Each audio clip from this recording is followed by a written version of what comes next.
other businesses that were available at the desk of the leader of majority. So it's just a procedural motion to make sure that we don't break the law as per the standing orders. I beg to move and ask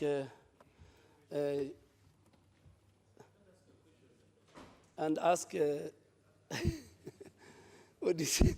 And ask Honorable Cecily Marina to second. Proceed. Thank you, Mr. Speaker. Mr. Speaker, in view of what the leader of the majority has mentioned here, I beg to support. To second. Okay, so I will propose the question, which is that this House orders that the business appearing in the order paper be exempted from provisions of Standing Order 4030, being a Wednesday morning, a day allocated for business not sponsored by the majority or minority party, or business sponsored by a committee.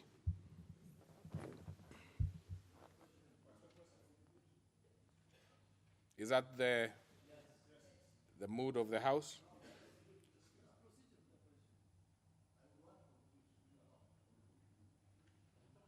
Well, if there are members who really want to contribute, I see also Honorable Gathuri Murungi wants to contribute on this one. We can start with Honorable Gathuri Murungi.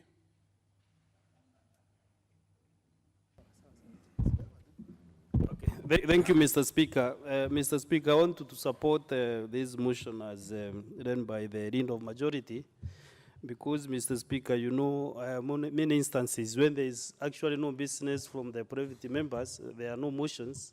As usual, usually have similar motion, at least to put the record straight in this House. But, Mr. Speaker, I also want to take this opportunity to condole with the family of Mr.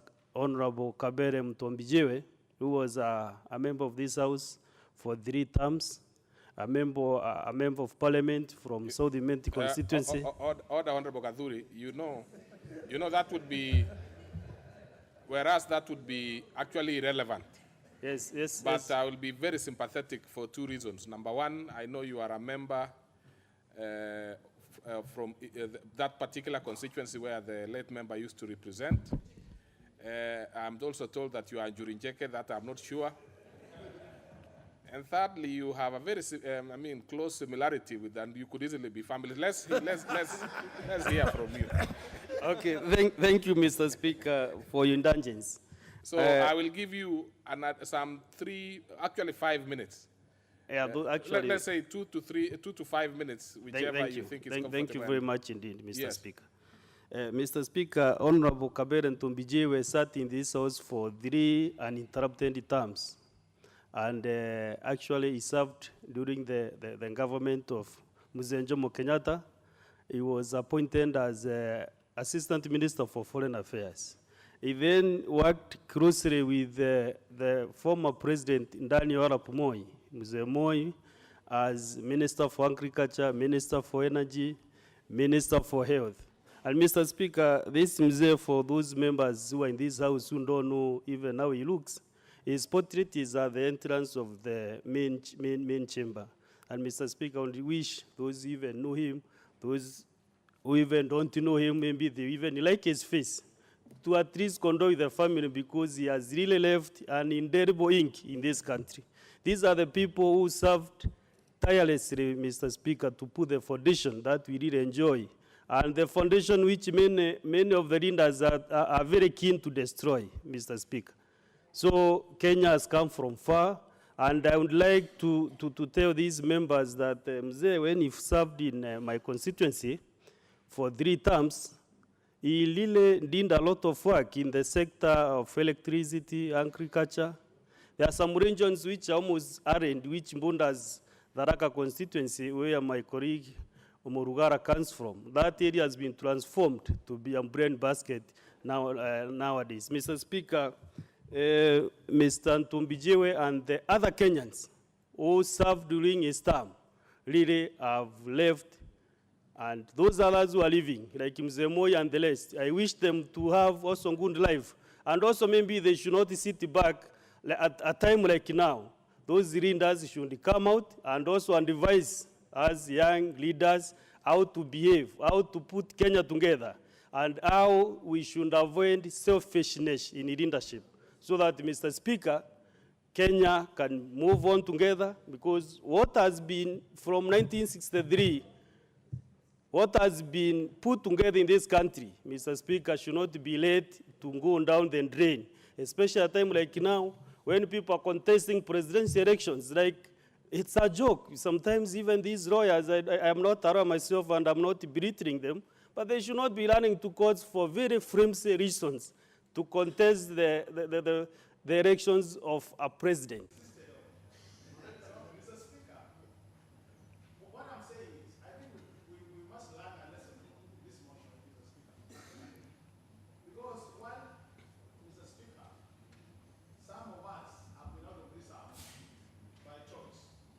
I think this house has also been operating for the last 3 months.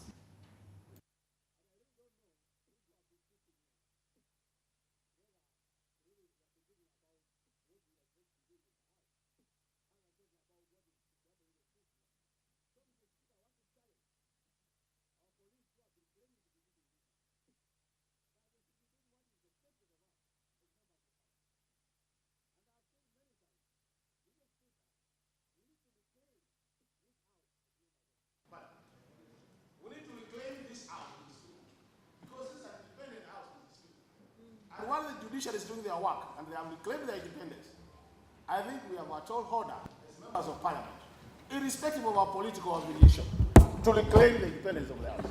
So, Mr. Speaker, I want to support this motion, but let us take this as a lesson learned, so that in future we don't get to a situation where the leader of majority says members could not generate work for this House through our private members' motion. Thank you, Mr. Speaker.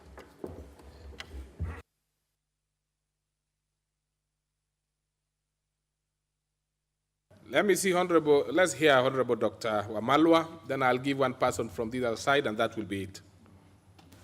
Yeah, thank you, Mr. Speaker. Mr. Speaker rises, of course, to support this motion for the exemption of business from as per standing order number 43. We do know very well, Mr. Speaker, on a day like this, Wednesday morning, normally scheduled for private members, and it's totally in order, and this has been, of course, normal, even if there was business for private members. But if we have other priorities, it's not something extraordinary. It is actually in order. And I'm saying this because, Mr. Speaker, when I was just coming in, I've been met with so many of members of parliament who lost their elections. And some of them, you know, survival is not that easy. They are not on any more on a payroll. They're asking about their pension. And we know very well that some of the listed motions to come, the one approving members to go to the pension committee, which we must move with speed, Mr. Speaker, so that this can expedite the process. And also, more importantly, we have the issues of the CDF committee members for the constituency, which is actually also very, very urgent, Mr. Speaker. So we urge the members to support this, and we move on so that we can transact some important business which will add a lot of value to your constituents, particularly when it comes to matters of the CDF and pension, Mr. Speaker. Thank you, and I support.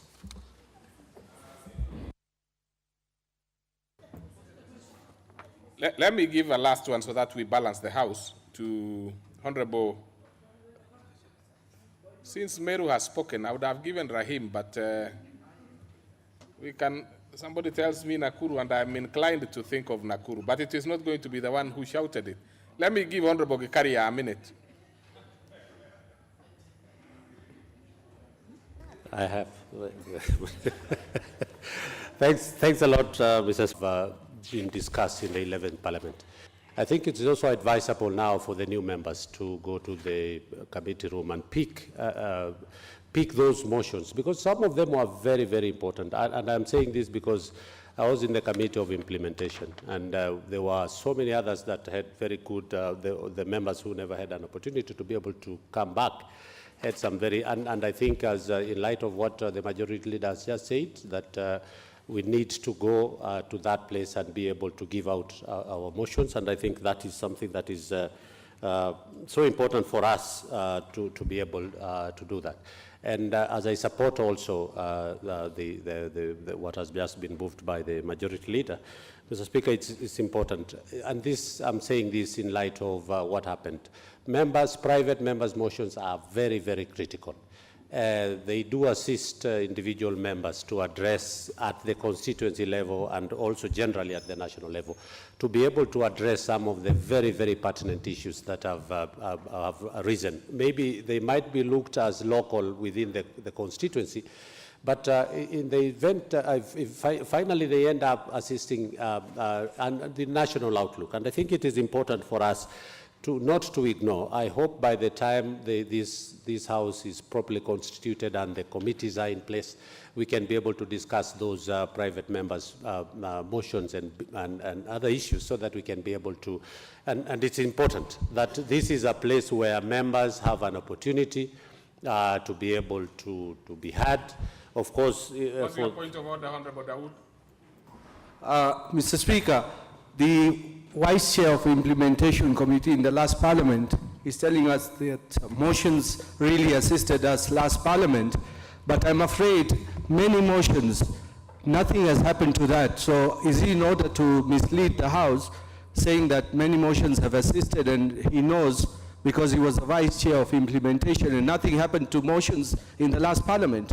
Thank you, Mr. Speaker. Okay, proceed and thank you. Thank you. Yes, I totally agree with the majority leader. You know, and this is some of the when we went for the induction course. Most of those motions were urging the government, and you could even as a committee of implementation, you are unable to do anything. And secondly, most of these motions which were brought by members were functions of the county governments. Again, if you tell us to build a hospital, yes, it will pass here and members will agree.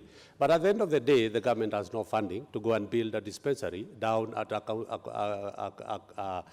the county level. So most of these things, and that is why we were indulging the leadership to be able to be scrutinizing some of these motions and the Speaker to approve what will come for purposes of legitimacy and implementation. Because again, as much as we speak, then we might not. But I'm saying some of them were very important, and they really did assist this House, particularly the issues of the tarmacking of our roads. It came from a member's portion, and it was taken up, and it went, and at least we have seen a few kilometers in various constituencies being done. So it is important for this section, now that the majority leader has challenged us, to be able to start doing that and be able to have the Wednesday morning a very, very important morning for us as members. Thank you, Mr. Speaker. All right, so I will put the question, which is that these House orders and the business appearing in order paper be exempted from the provisions of Standing Order 43, being a Wednesday morning, a day allocated for business not sponsored by majority or minority party, or provisions of Section 19, subsection 1C of the Parliamentary Pension Act, Cap 196, and notwithstanding the provisions of Standing Order 173, subsection 1. This House approves the appointment of the following members to the Parliamentary Pension Management Committee, in addition to those specified under Section 19(1). Honorable Speaker, and the members are the Honorable Dan Wanyama MP, the Honorable Rehema Dida Jaldeza MP, and the Honorable Andrew Madime MP. Speaker, all those three members represent both sides of the House. And Honorable Madime is there because he was a member of the previous member of the committee, pension committee, in the 11th Parliament, and because of that transitional and institutional memory, we have him. Section 19, Mr. Speaker, of the Parliamentary Pension Act, Cap 196, provides that there should be a pension management committee comprising of, and I quote, the other members now, the Speaker of the National Assembly, who shall be the chairman, B, the Attorney General or his representative, three members of the National Assembly to be appointed by the National Assembly and approved by the House, 4, the Permanent Secretary to the Treasury or his representative, 5, the clerk of the National Assembly, who shall be the secretary. And 6, the accounts controller of the treasury. These are the other members as given out in section 19, subsection 1 of the Act. Mr. Speaker, this committee is mandated, among other functions, to look into pensions, gratuities, refund of contribution, other allowances of the past and the present members of parliament. In addition, Mr. Speaker, this committee is also supposed to review the benefits to members, approve payments to members, and make a determination on payments to the said members. This committee, Mr. Speaker, works closely with the National Treasury to ensure that the payments to members are paid promptly and accurately. And Mr. Speaker, this House is aware the committee is yet to be constituted. The rest of the other members are there, so with the approval of these 3 members, then the committee will be fully reconstituted for the 12th Parliament. And Mr. Speaker, there's a huge backlog, the huge number of pending pensions applications lodged by members of Parliament of the 11th Parliament, which must be considered by this committee. And Mr. Speaker, this backlog stands at, of today, 160 applications that needs to be disposed of. Therefore, the formation of this committee, Mr. Speaker, is paramount and is timely. Mr. Speaker, you know, members of parliament, particularly the new members of parliament, must look into this, that this is one of the most unsecure jobs in Kenya.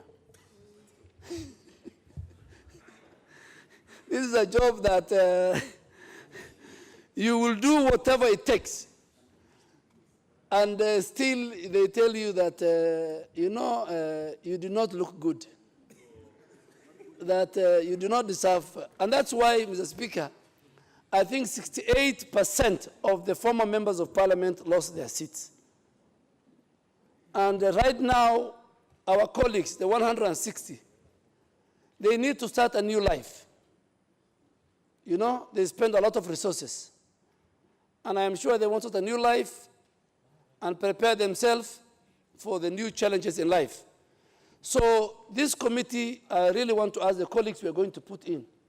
You must be different from the representative from the Attorney General's office and the National Treasury. These are like your former schoolmates. Please, let them get whatever they are supposed to get as per the law. You know, their contribution to the pension. Government contributes to your pension, and you contribute as a member of parliament. So if you lose, then you get your share of contribution. Of course, you won't get the 25% share of government. So there are many, and they have been asking the Speaker, ourselves, and I'm sure many of you. Some of them have petitions. Some of them have, they want to start new life. So the earlier the better, these 160 members of parliament. Second and more fundamentally, you must work hard to serve 2 terms, that you can get a decent retirement package. I was with the Honorable Mbandi yesterday, and we were calculating now that we are going to serve me and him 3 terms.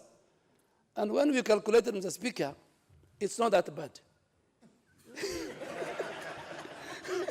And I was telling him, you know, by that time, my children have grown old, so it's only me and my other half who will also be very old. So with a little money, about 200,000, that can buy us mboga. So, Mr. Speaker, members of parliament, as an old colleague, I want to ask you, please, as you work for the constituency, as you work for the people of Kenya, as you work for the people of Kenya,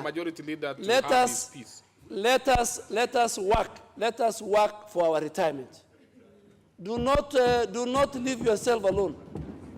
60% you work for the constituency, 40% you work for yourself. You know, we are colleagues, we'll meet in the village. So we want all of us who are retirees, that, you know, we can visit each other. And when we are good. So please work for the constituency, work for the country, but work for your family and for your retirement. I beg to move and ask Honorable Barire to second. Okay, Honorable Barire. Thank you, Mr. Speaker. I rise also to support this particular motion and just say how so important this motion is, because, Mr. Speaker, for those that have come when there's pension, it's important to know that the 8th Parliament, 7th Parliament, going backwards, members went home with zero in their pockets. And losing an election meant, getting yourself into abject poverty. And I want to really honor the work of one Honorable Olo Aringo in the 8th Parliament, who saw it fit to create the Parliamentary Service Commission and even to enhance the salaries that were then very low, but more importantly, to create a pension fund for members of Parliament, Mr. Speaker. Mr. Speaker, my late father was a member of Parliament in this House. That was in the 70s and early 80s. I'm sure he must have been here with Kabere Mtuambijiwe, among others. And I want to say the experience of families then, when members left this House, were very miserable. Those members served diligently at that time. At that time, they earned very little, and they went home with no pension at all, and their families suffered. And the amazing thing about being a member of Parliament also is that you also deal with very merciless public that actually wait to see you go home, and they start to say, "Ata suti yake haimtoshi." It doesn't matter how hard you work. They even say your shoes are torn. You can't even afford tires for your car. And therefore, especially with this particular House that is now, in fact, attracting more younger members of Parliament, who I always tell, once you come here as a young member of Parliament, like I did, you become unemployable. Nobody is going to touch you going forward in an office. They think you can't sit in an office 8 to 5. And therefore, it's important that we have a pension. And you also lost one time, Mr. Speaker. But I remember meeting you, and you looked happy because you had gotten your pension after one term. Well, and so you understand from where you sit. You understand from where you sit how important this is. And as the committee members that we are proposing today have been urged, please try and do this quickly. Try and treat those former members with courtesy, so that they can be able to pay fees, they can be able to take care of their needs, they can be able to start off businesses, to move on, Mr. Speaker. With those many remarks, I beg to second. And I propose a question which is that pursuant to provisions of Section 19(1)(c) of the Parliamentary Pensions Act, Cap 196, and notwithstanding the provisions of Standing Order 173(1), this House approves the appointment of the following members to the Parliamentary Pension Management Committee, in addition to those specified under Section 19(1). 1, Honorable Dan Wanyama MP. 2, Honorable Rehema Dida Jaldesa MP. 3, Honorable Andrew Mwadime MP. Now, we will start with the member for Gilgil. Thank you, Mr. Speaker, for the opportunity, and I rise to support this motion. In fact, it is almost long overdue because we have had a lot of political high temperatures that have prevented us to really give some of these matters good attention, and I think it is the right time that we pass this committee. Mr. Speaker, as a young parliamentarian, I served in the 11th Parliament, we were 50 of us who were below 35 years that time. And I will tell you, these young men and women who are going out there, it is not going to be easy. You will not get employment, and the expectations is that you will always knock at doors and employers will look at you as a former member of parliament. Even when you're 50, and I think it is quite in order that this committee is put in place.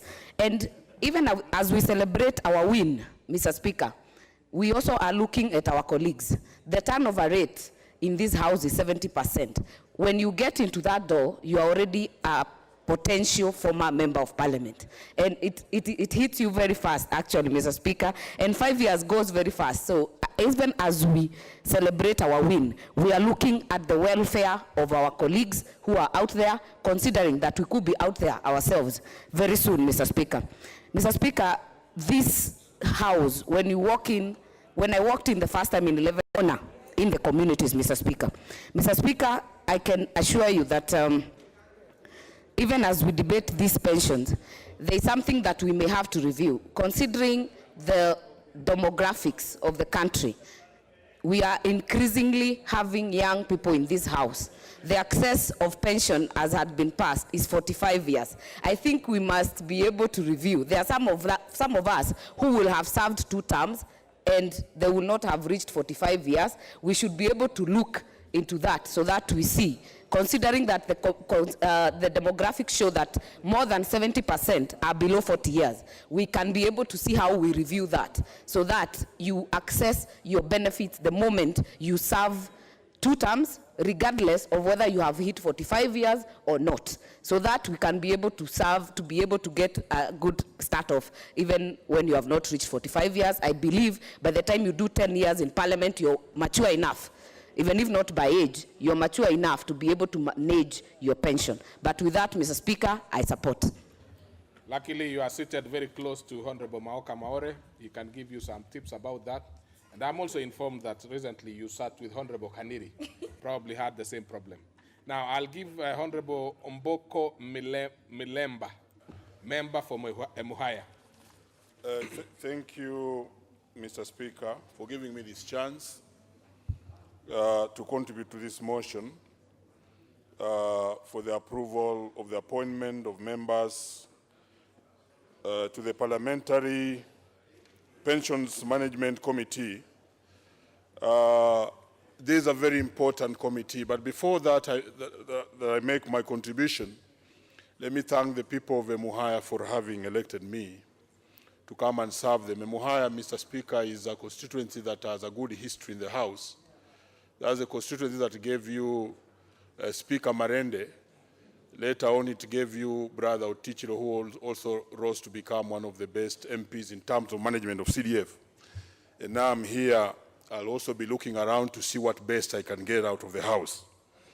Having said that, let me condone with the families of both Mbijiwe and the governor for Meru, for Nyeri, for what happened yesterday.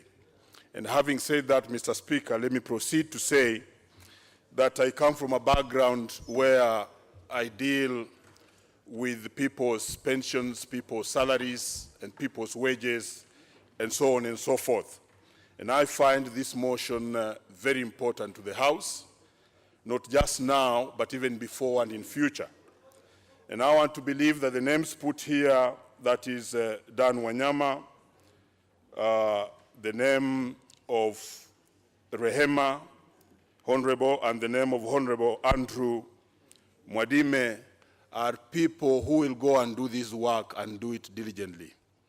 Do it very well. I don't know them per se, but I believe they have been chosen because of the fact that they can really serve in this area. Go and do it well, such that the parliamentarians, both those who are here now and those who are outside because they lost their elections, will appreciate, like we have heard the previous Honorable say, that the work Olo Waringo did was good.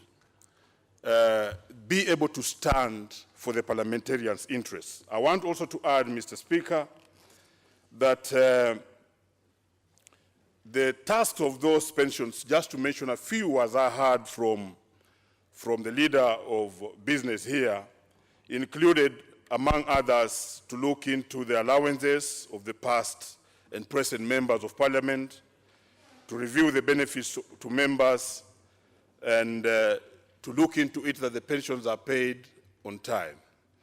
Mr. Speaker, I want to say that the pension scheme of Parliament may require a few reviews.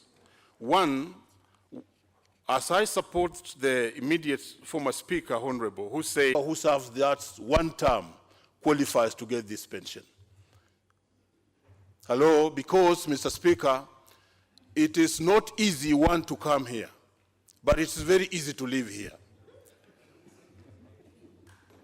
Yeah, and when you leave, it's not easy for you to get another job outside there because always people rank you at a certain level, including you, Mr. Speaker. You leave this house, you go outside there, nobody wants to touch you because they believe you are at the apex of employment in this country.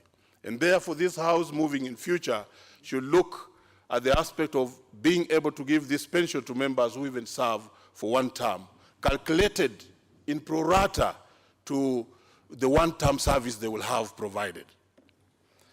Mr. Speaker, I want to say that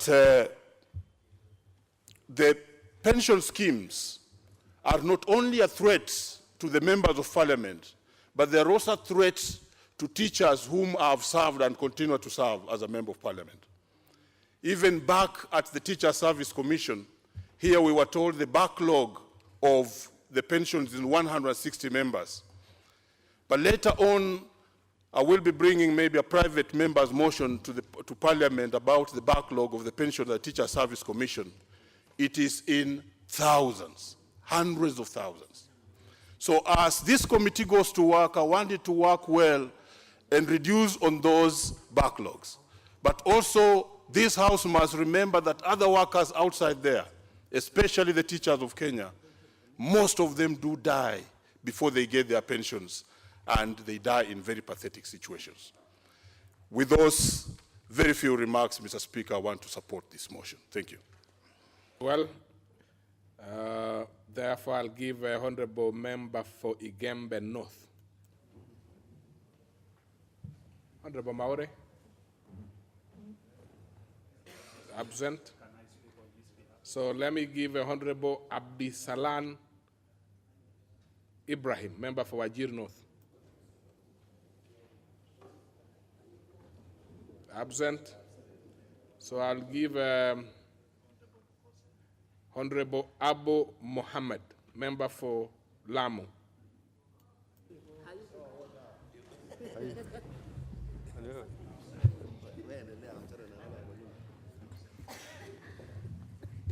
Asante Speaker. Na nashukuru umenipatia hii nafasi na mimi nichangie. Mimi na support hii motion. Kama utaniruhusu ningependa na mimi kutoa rambirambi zangu kwa... Ni vizuri uzungumze na Kiswahili na iwe Kiswahili tupu. Sasa ukisema nina support hiyo imekuwa ni mchanganyiko. So useme unaunga mkono. Naunga mkono. Endelea. Ama utaniruhusu pia ningependa kutoa rambirambi zangu kwa gavana wa Nyeri. Mimi na watu wa Lamu County. Nasema pole. Pia Lamu tulikuwa na mkasa kidogo tumepata, pia ningependa kutoa rambirambi hizo. Kuna maskini mgonjwa wa akili kidogo walikuwa anatembea huko kwa msitu. KDF wakampiga marisasi kisha wakaandika wameua Al-Shabaab. Tunatoa pole na tunaomba pia kwa wale wahusika waweze tunaomba apology. Tunaomba msamaha, waombe msamaha maana hiyo familia wana uchungu sana, na sisi kama viongozi Lamu tunajaribu kuweka jamii na maofisa usalama wawe karibu, sikuwe na hiyo wasiwe mbali sana. Ndio wakiona mtu anapita hawamjui waweze kupeleka habari, lakini hii mambo hii yakiendelea kwamba wanauawa wengine ambao hawana hatia, inabidi hiyo chuki inaendelea, na hata wakiona uhalifu hawezi kuripoti, hawezi kusema. Hii mambo ya pension ni mzuri na itasaidia maana hapa paka tunaogopa. Kila anayesimama anatupatia mfano wa kusema wale waliokuwa hapa na sisi ni wageni tumeingia. Tunaogopa sasa, tumeingia uoga sije tukatoka hivi hivi. Na vile ukiona mambo yanaendelea, hali sasa ni ngumu, mishahara imekatwa, unafikiria paka kwenda kuvaa bazi turudi kwa kurusha mandege huko au kufanya kazi zingine pia, lakini time naona haitoshi, tunafaa tuhudumie jamii. So mimi naunga mkono sana hiyo mambo ya pension. Pension sijui kwa Kiswahili. Asante. Sana. Now I'll give an opportunity to member for Matungulu. Thank you, Mr. Speaker, for giving me this opportunity to support the motion for pension for our colleagues. For new members, my name is Honorable Stephen Mule, serving my 3rd term in my 2nd term. But we have to be clear, Honorable Member for Matungulu. We are not dealing with pensions for our colleagues. We are only dealing with a specific motion here approving membership to the pension. Thank you, Mr. Speaker. I stand guided. I believe, Mr. Speaker, the spirit is the same, because we are looking forward to make sure that our colleagues who we were with in 11 Parliament have started their lives. I want to say very clearly, Mr. Speaker, this motion is overdue, and I want to thank the selection of the members for who have been selected to this committee.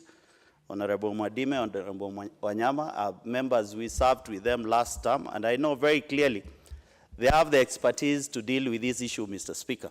But I want to say, Mr. Speaker, and you allow me to use you an example. When you lost an election in this house, you had to go and start some farming activities or some potatoes to survive. Mr. Speaker. We will not entertain rumors in this house.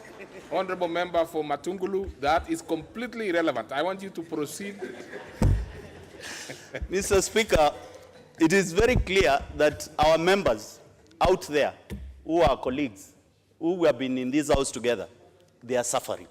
Because you find they were in election, they spend their resources, they need some cushion. And I want to ask the members who are selected to this committee to begin their work immediately with the other members and make sure that we put the interest of our colleagues. Those are our colleagues in this house, and they will remain our colleagues in this house. We intend, Mr. Speaker, to make sure that our colleagues out there truly gives a true image of Mheshimiwa, Mr. Speaker.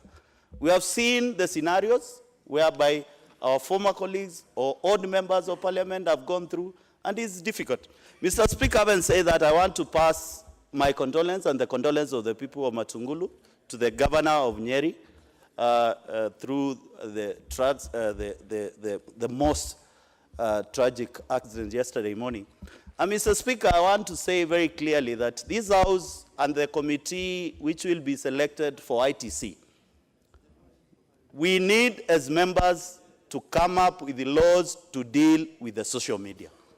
Mr. Speaker, as a member of parliament, even before your people knows your fate, you're already condemned dead by the social media. Mr. Speaker, I know it is within the powers of this House, without fear of favor, to deal with such issues within the law. And I want to urge the public, please, the social media has become a tool, but don't misuse it to harm other families. Governor Waome has a family. But, Mr. Speaker, what happened yesterday is not allowed. Mr. Speaker, last but not least, I want to urge the new members, being the member of Health Committee in last Parliament and being chair of the TB caucus. I want, once we come back after recess today, I will pass a paper to recruit you to be members of the TB caucus. TB is one of the most dangerous diseases in the world. And if you look at the report done by WHO just recently, Kenya has been declared among the top 20 countries in the world.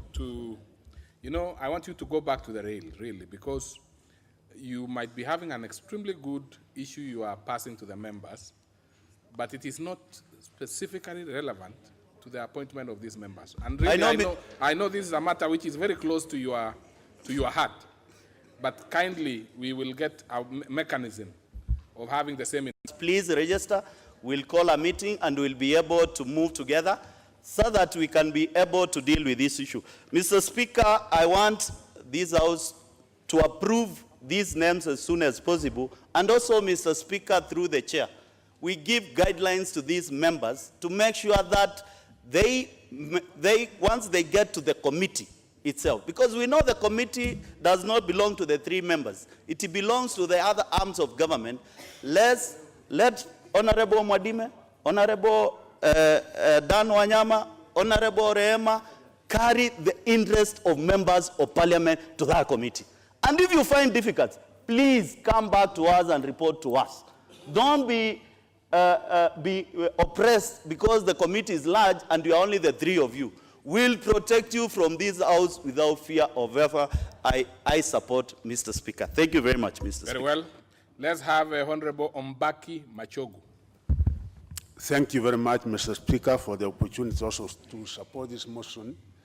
Indeed, we know that our brothers, our sisters out there who are not able to make it to the 11th Parliament, to the 12th Parliament, are undergoing a lot of financial problems, which this particular committee, the honorable members that we have recommended here, once it is constituted and it commences work, then their pension will be processed in the quickest time possible. Mr. Speaker, sir, I remember that in the 9th Parliament, teachers and the public sector employees to be paid their pensions within a given time period. I think it might be incumbent for us as members of Parliament, particularly the implementation committee, to make up a follow-up, because we don't require to come up with another motion, because that was passed here. But the problem is implementation, because I'm aware that civil servants and the teachers, quite a number of them, are not paid their dues. Mr. Speaker, sir, I really support the appointment of the 3 members so that they can be able to undo their backlog and ensure that our members are paid their pensions within the shortest time possible. I wish to support. Okay, let's have Honorable Sami Seronei. Honorable Sami Seronei. Thank you, Mr. Speaker. I stand here, Mr. Speaker, to support the motion of appointment of those 3 members. Mr. Speaker, before I proceed, I need your protection. There is loud consultation around here. Mr. Speaker,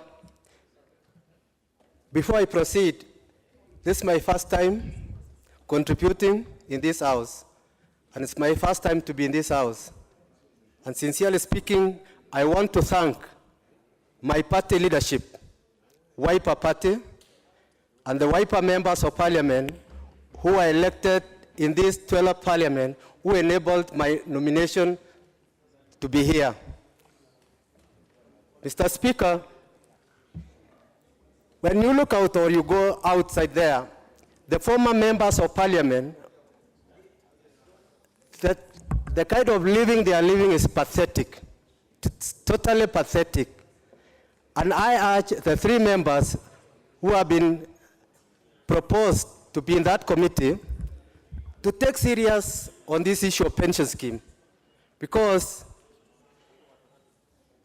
as one member proposed earlier that we need to look into whereby we can get pension after serving for 1 term. It is true, Mr. Speaker.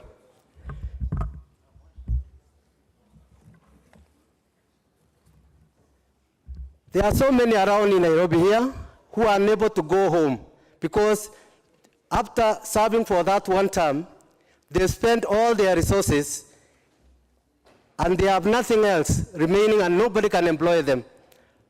As this employment as a member of Parliament, it's the topmost employment that one can get in this country. Therefore, Mr. Speaker, I support the appointment of the 3 members And I sincerely ask them, go out and be very, very conscious on what you are going to make out of that committee as far as this commission is concerned and pension scheme is concerned. Mr. Speaker, I also want to condole with the Nyeri people, the family of Governor of Nyeri, the family of Honorable Mbijiwe. I sincerely want to pass my condolences and that of my family to the family and the Nyeri people. As I was going through the social media yesterday, and I've been observing this, Mr. Speaker, for the last 2 weeks, social media has become a room for speculation, for hatred information, talking negative about others, even on things that no one has ever done it. You are labeled on what you've never done. We need to look into this issue of social media as a house. I got shocked when I read some funny things about the late governor. And instead of condoling with the family, you start in passing words that will hurt the family most. Sincerely, Mr. Speaker, we need to look into that issue of social media critically as a house. We don't get away of putting a speed governor on this social media, it will destroy this country, it will destroy all of us. And I want to say, on the same social media, Mr. Speaker, my party leader is out of this country taking care of his family, that is the wife who is ailing somewhere. And you find some people circulating messages of hatred. I want to say, and clearly, that we need to pray. And I ask you, honorable members, we need to pray for Mama Pauline. She has been having that problem for some time. But my party leader is clean as a snow as far as those things are in social media is concerned. Thank you, Mr. Speaker. Pension Management Committee is an arm of the Parliamentary Service Commission, one of the many arms. And it comprises of these 3 representatives from the House, plus another group from the Treasury, and another group from the staff of Parliament. So the 3 we are going to nominate will be sitting in a bigger group, but the question we should be asking ourselves, Mr. Speaker, is, in approving the 3 names, Honorable Dan Wanyama, Honorable Rehema Dida Jaldesa, and Honorable Andrew Mwadime, are we satisfied that they have what it takes to represent and to understand the lives of a member of Parliament? The issues that Honorable Barire and the Leader of Majority, Honorable Duale, addressed, do they understand those issues sufficiently? What the life of a member of Parliament means? Mr. Speaker, I say this because in the 10th Parliament I had the privilege of serving as a commissioner, Parliamentary Service Commission. And one of the most fundamental issues we had to grapple with at that time was whether a member who serves only 1 term of 5 years should qualify for pension or not. We had to invite actuarial science professionals. So what it means is at the end of 5 years, gratuity, take away, within 2 months is gone, and you are back to an unemployable Kenyan. Mr. Speaker, in the 10th Parliament, as we are working on legislation to accommodate the Nusumkate government, some of the qualifications that we had to deal with, which came from the office of the AG, was that for members to be appointed to several commissions, one of the disqualifications was not having served as a member of Parliament. It's like if you have served in this house, you are an ex-convict. And we said, why should a member who has served in this house not serve on any commission? We had to fight hard to remove that disqualification. Because we believe if you serve in this house for 5 years, you have gained sufficient experience for you to serve anywhere else in this world. But what the AG at that time imagined was, if you have served here, you are unemployable. So after 5 years, you leave the house, what do? Mr. Speaker, when you talk about pensions of members and staff, we look at what is due to their families if they are deceased, either through sickness or through accidents. Members of staff die, members of parliament die. If you die, what is your family or your beneficiaries entitled to? These are some of the basic facts that members of this pension management committee will have to deal with. And that's why we need to have men and women who understand what the life of a member of parliament is. Mr. Speaker, in our constituencies, and even in the parlor, in the lounge, every day we come across former members who wake up from wherever they live in Nairobi, and all they can think about is take a matatu to parliament. And you look at them, and they look miserable, not out of their choices. They look miserable because they're unemployable. If they were professionals, their careers have gone down the drain, and they have to try to start afresh. Mr. Speaker, I've come across former members who have got to ask you to give them fare to go back home. It's as bad as that. And that wherever I am, I keep on praying, God, dear God, please don't let me go to that level when I leave this house. Because it is miserable. So what we are discussing this morning, Mr. Speaker, to the Kenyan on the street out there, it's like we are looking at our own benefits. That's why both sides of the house are united. It is not. And that's why I'm pained that in the immediate past motion of adjournment, we failed to address a very fundamental issue. And the issue was, why is it that these honorable men and women in this house can't generate enough business for the house? Is it that we don't have the capacity to do it? What is it? It is because of the boycott. And what it means is the boycott out there has now gone into the floor of parliament. Even here, we cannot generate enough sufficient work because we are boycotting.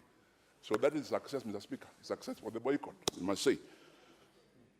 But as you talk about the boycott, Mr. Speaker, let us look at exactly what the Pension Management Committee will have to be handling. Here is a case where members will have to go back to their constituencies. Indeed, it has been said, coming in here is very difficult, but getting out is very easy. It may not even have anything to do with how you perform, either here or in the constituency. And that's why, as a senior member of the House, I want to tell my colleagues, the new members, you must know how to balance your timing so that you spend sufficient time legislating in the House, but then again, spend sufficient time with your constituents. I know very able members in the last parliament who we were with, Mr. Speaker, some we served with you on some committees, who are very effective as committee members, even committee leaders. But they didn't have time because they were busy in parliament to attend to their constituents. As a result, they're not here with us. So how do you measure the performance of an MP? The media want to measure our performance by how many times you speak. They don't want to measure your performance by how often you look at your responsibilities on the constituency.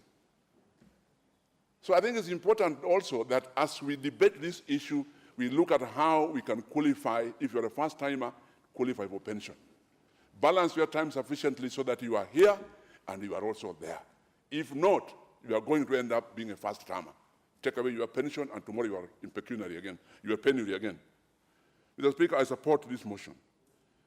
I support this motion and I want to urge my colleagues, Dan Wanyama, Rehema Dida Jaldesa, and Andrew Mwadime, if they are approved by the House, let them get to this committee with the responsibility of ensuring that members, when they retire or when they die, as well as members of staff, their beneficiaries get what they are entitled to according to law. Thank you, Mr. Speaker. Well, I'll give a member who's been top on the list for some time, but for reason that I had given somebody from his close neighborhood, I skipped him. That is Honorable Dawood, member for North Imenti. Thank you, Mr. Speaker. Mr. Speaker, I want to support this motion of the Parliamentary Committee for Pensions. Mr. Speaker, on the outset, I think Honorable Dan Wanyama, Honorable Rehema, who is a first-timer, and Honorable Mwadime will do justice to this committee, like Honorable Oloch has just mentioned. Because, Mr. Speaker, I was at the pensions office the other day looking at what the first-timers would be getting. And when I looked at it, it worked out to about less than 4 million shillings, and that as well would be taxed. And I was wondering, when you've been in this house for 4 or 5 years, and whatever you're going to be getting, and that even will be taxed, I thought that was a bit not right. And I would want to put it maybe to the committee to look that this benefit should not be taxed at all, because you've been working in this, you're working for the people, and when you go out there, like my colleagues have said, that you're not employable. Mr. Speaker, the second bit would be to look at what Mheshimiwa Chachu Nganyo had wanting to bring last Parliament, and I wanted to follow up the same, but I think Honorable Aloch has alluded to the same, that first-timers they worked out would not be given pensions. Mr. Speaker, we need to work our way out, because not that they could not be elected to Parliament. I wouldn't say that they were unelectable, but they did what they did for the time they did, and I believe they deserve to get pension, even if it is a first timer, although I'm a second timer now, and I will be getting pension, but that does not suffice that we do not give first timers pensions. Mr. Speaker, we need to see how we can raise the amount, the gratuity, together with the pensions, because at the end of the term, a lot of the young members of Parliament who will be going out there, they may not be employable, like it's been said. And what happens is, even if you are outside and you're no longer a member of Parliament, you are still expected to go to those harambes. You're expected as the one who started off the water irrigation schemes and that, so there are so many bananas there.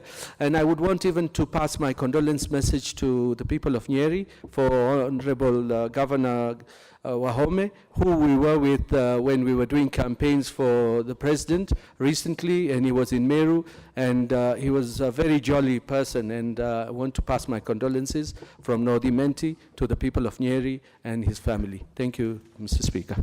Very well. Let's have a member from Loima. He's called Honorable Lomokorai Ekamais. Thank you, Honorable Speaker, for giving me this chance. Honorable Speaker, the other day when I was giving my maiden speech, I was able to say I have served for on these elective positions for a number of years or terms as a councillor and as MCA, 3 consecutive terms. Having studied the life of my colleagues who used actually to lose positions during those days, Honorable Speaker, some of them, if not most of them, lose life based on the frustrations they get outside there. Honorable Speaker, I think I support this particular motion of approval of the three members because I know what it takes actually to lose an election, and having also seen the members of this House from our county there in Turkana who have lost elections, a number of them are not even there. Not because they got old, and not because they even lack their employment, but frustrations, Honorable Speaker, and the lack of such a pension scheme that will actually necessitate them to cope up with situations outside there.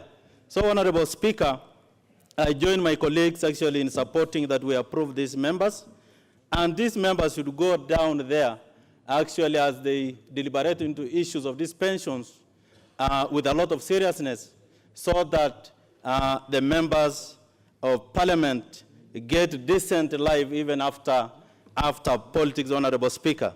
Honorable Speaker, I also want to join my fellow Kenyans and other members of parliament in giving condolences to the family of the late governor of Nyeri. I remember I met him once when we had an informal meeting with the governor for Turkana, who is their chair. So, Honorable Speaker, as a member from Turkana and as a Kenyan who has actually interacted with the members from even the Kikuyu community, I think it will be prudent that we also from Turkana give condolences to that effect to that family of the governor of Nyeri. I support this motion, Honorable Speaker.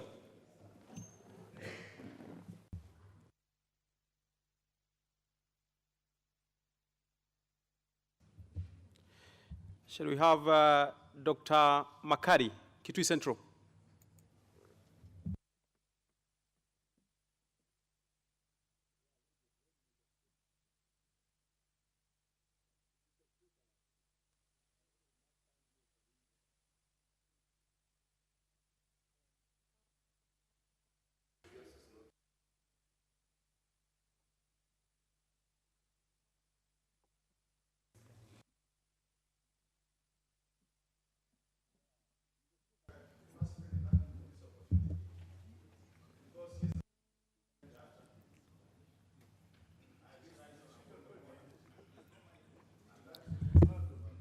Can we have the mic? Yes, you can move to the next one.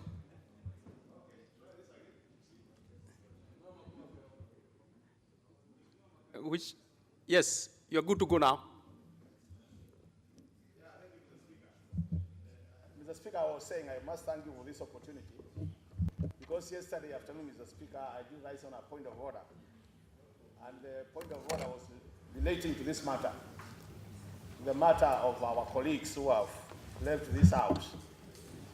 So on the basis of that, Mr. Speaker, I want from the onset say that I support appointment of this committee, the Parliamentary Pensions Management Committee, Mr. Speaker. Mr. Speaker, listening to the membership of this committee. Honorable Makari, I'm told the mic is still not picking. You can try the next. Yes, now try the next. I'm sure that will work. I hope this one is not picking. Okay. You're good to go. I think after this, I will move from this seat and go to another seat. So, Mr. Speaker, what I was saying is, on the basis of what I said yesterday, I think I want from the onset just to support this motion on the appointment of members of the Parliamentary Pensions Management Committee. Mr. Speaker, listening to the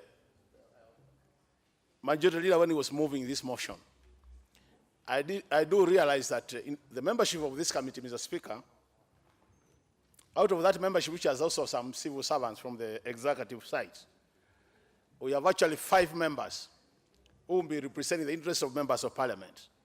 We have the 3 who are listed here, Mr. Speaker, and in addition to this, we have the Speaker of the National Assembly and also the Clerk of the National Assembly who will be sitting in this committee.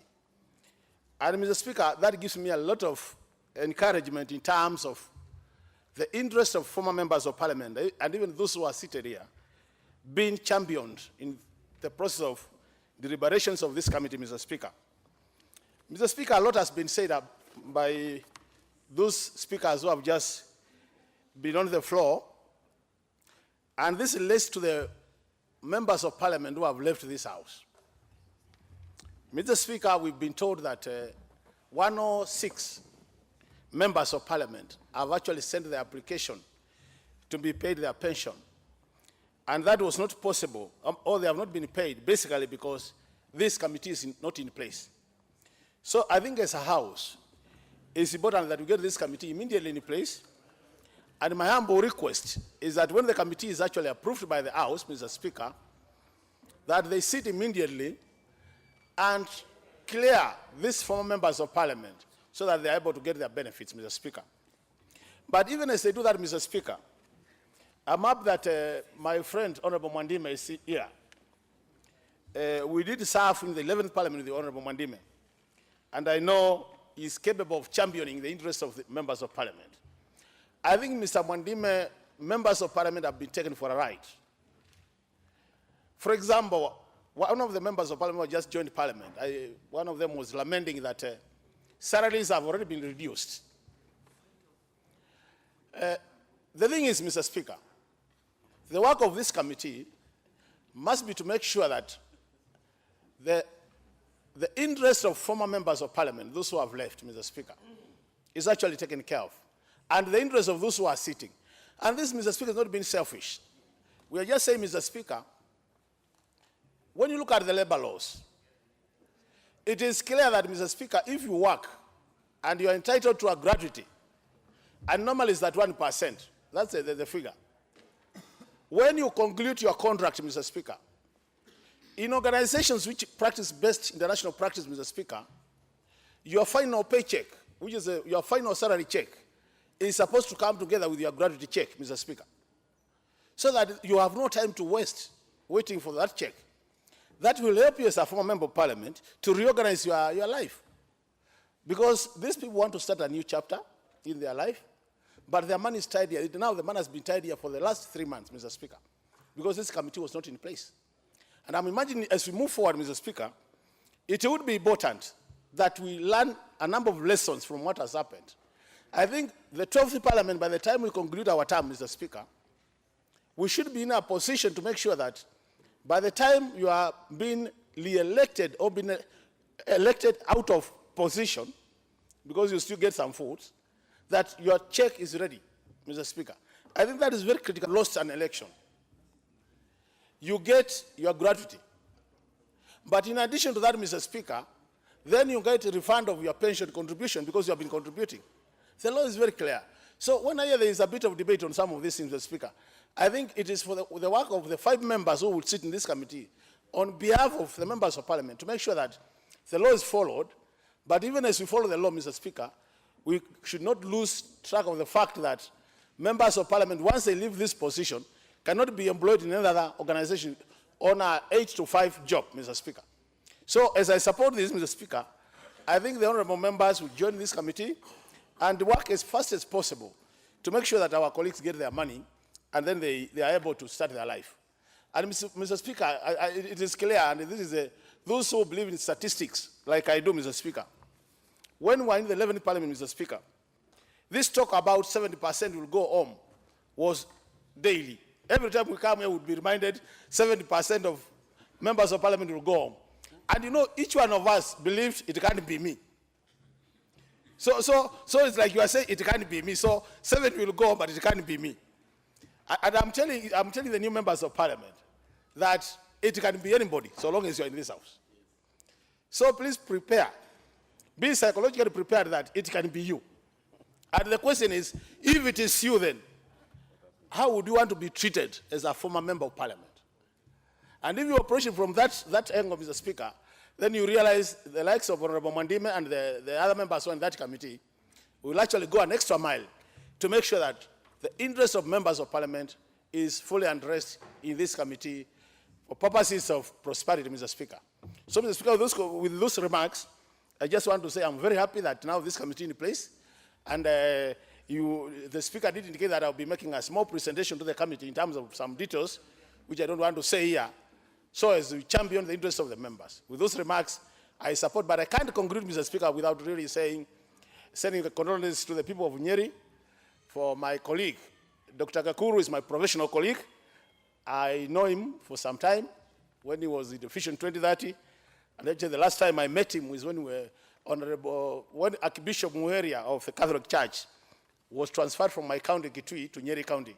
So that time we interacted, And I really say Nyeri has lost a great man, and our wishes, we pray to the Lord that they continue believing the Lord, and the family should trust in the Lord, that God will pave way for them.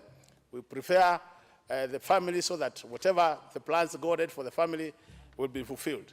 With those remarks, I do support Mr. Speaker. Thank you.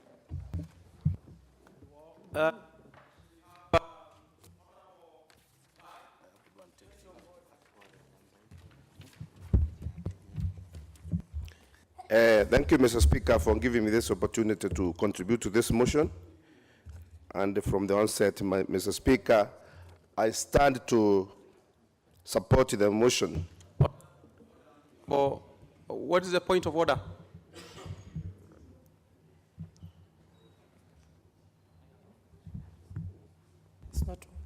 Asante, Mr. Speaker. Naomba nikukumbushe ya kwamba katika nyumba hii kuna jinsia mbili, Mr. Speaker. Na sisi sote tuko hapa kama wabunge. Na wasihi macho yenu yawe yanaweza kuangazia katika jinsia ya kike katika nyumba hii. Asante. Well, Honorable Member, that is a fair comment. It is noted, but there is also members actually recorded interest to speak. But your point is fair enough, and it is noted. Honorable Kubai, you have the floor. Thank you, Mr. Speaker, for your indulgence. Mr. Speaker, I stand to support this motion, Mr. Speaker, and I think it is long overdue, and I really thank the Speaker of the National Assembly and the Leader of Majority for having moved fast on this issue, Mr. Speaker. Mr. Speaker, as we speak here, we have many of us who are here and they are not here, and I believe come 2022, a similar acts will crack on many of us here, and those who are lucky to have come the second time, like me, Mr. Speaker, I should be feeling that those who are here and they are not here, we should at least give them a chance to start a life outside there, Mr. Speaker. Mr. Speaker, the issue of pensions naturally in this country or wherever, it becomes a thorn in the flesh or something, a hand in hand to crack, Mr. Speaker, especially when somebody retires from unemployment, and when you go out there, instead of the people who are supposed to process your dues so that at least life can continue, they start dragging on the same, Mr. Speaker, as if they themselves who are supposed to do it will never get to the level where the retiree is, Mr. Speaker. Mr. Speaker, members of parliament notwithstanding, look even at the teachers or civil servants or many other people who have been in employment.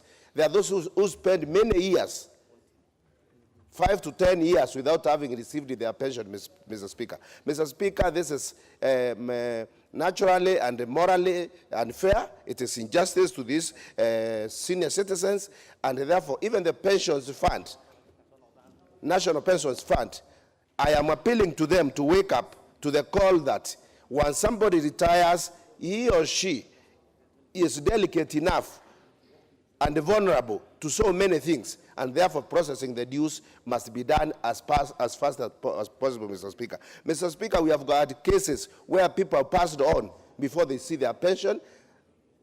Their heirs or their wives or spouses or children, they start following the same, and maybe at the end of the day, they lose everything, or they get peanuts, or they don't get it, Mr. Speaker. Equally, Mr. Speaker, this August House should be a living example, or should show the example whereby those who leave this house, they get their dues as soon as possible, prudently, and without a lot of delays, Mr. Speaker. And therefore, Mr. Speaker, I pray and I wish that the Honorable Dani Wanyama, who is my friend, I know him, when he visits us again, you just become like a villain, same standard of lives, Mr. Speaker. With that, Mr. Speaker, without much ado, let me take this opportunity to pass my condolences to to the family of Honorable Kabera and Tom Bijewe, who happens to come from Meru County, where I come from, who was an MP for many years, and also a cabinet minister in the previous governments. I pass my condolences to the family. Kabera and Tom Bijewe is a man I knew personally. He has got a very large chunk of land in my constituency, and therefore I knew him. Secondly, on the same token, let me pass my condolences to the people of Nyeri, the family of Wahome Gakuru, Governor, who passed on yesterday, And I tell the family, the people of Meru and the Gembe Central are with them in prayer. I support Mr. Speaker. Let's have Honorable Wajiro Kihara from Naivasha.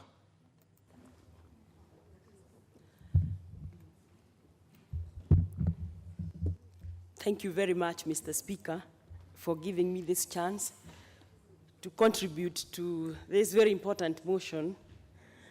Having served in the two worlds, I've been out of Parliament for 10 years, and I know how difficult it has been.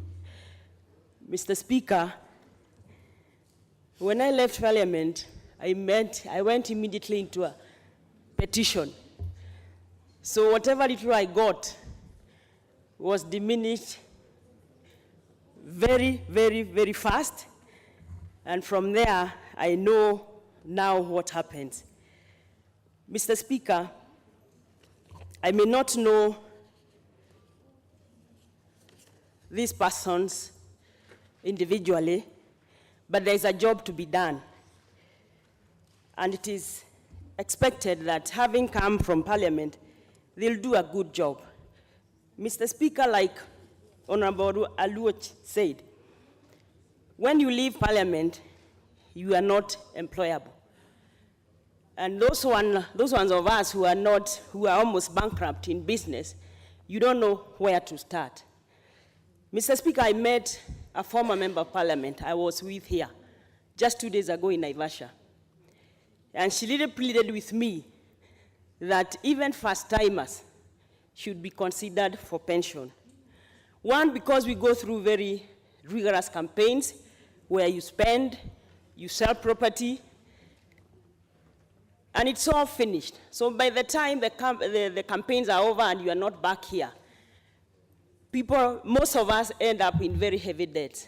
And why I also thank Naivasha people is that maybe now I'll be able to pay the debts that I've been going through. So all said and done, we have got children, some of us have got children, and especially the youth MPs here, who need to continue education in the same schools. Because it is not fair for a member of Parliament to remove children from a prestigious school because he has been sent out of Parliament. So it is in the interest of all members, honorable members, to live a decent life after having served the nation in the capacity of a member of Parliament. So with these very few remarks, I wish to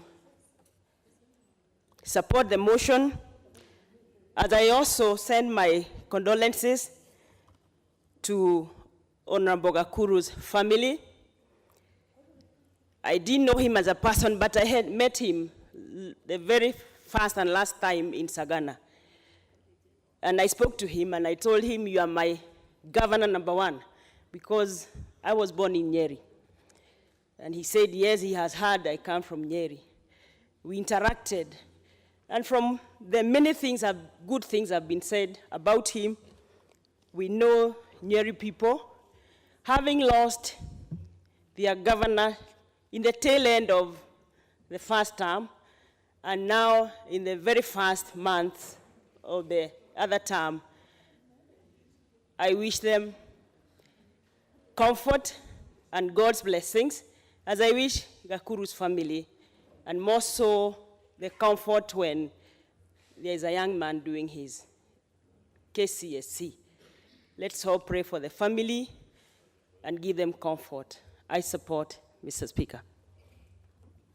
Let's now have Honorable Bukose Robert, member for Endebess. Thank you, Mr. Speaker, for allowing me to contribute to this. On the onset, I want to support the appointment of the 3 members to the pension fund. Mr. Speaker, you know there should not be any vacuum. And as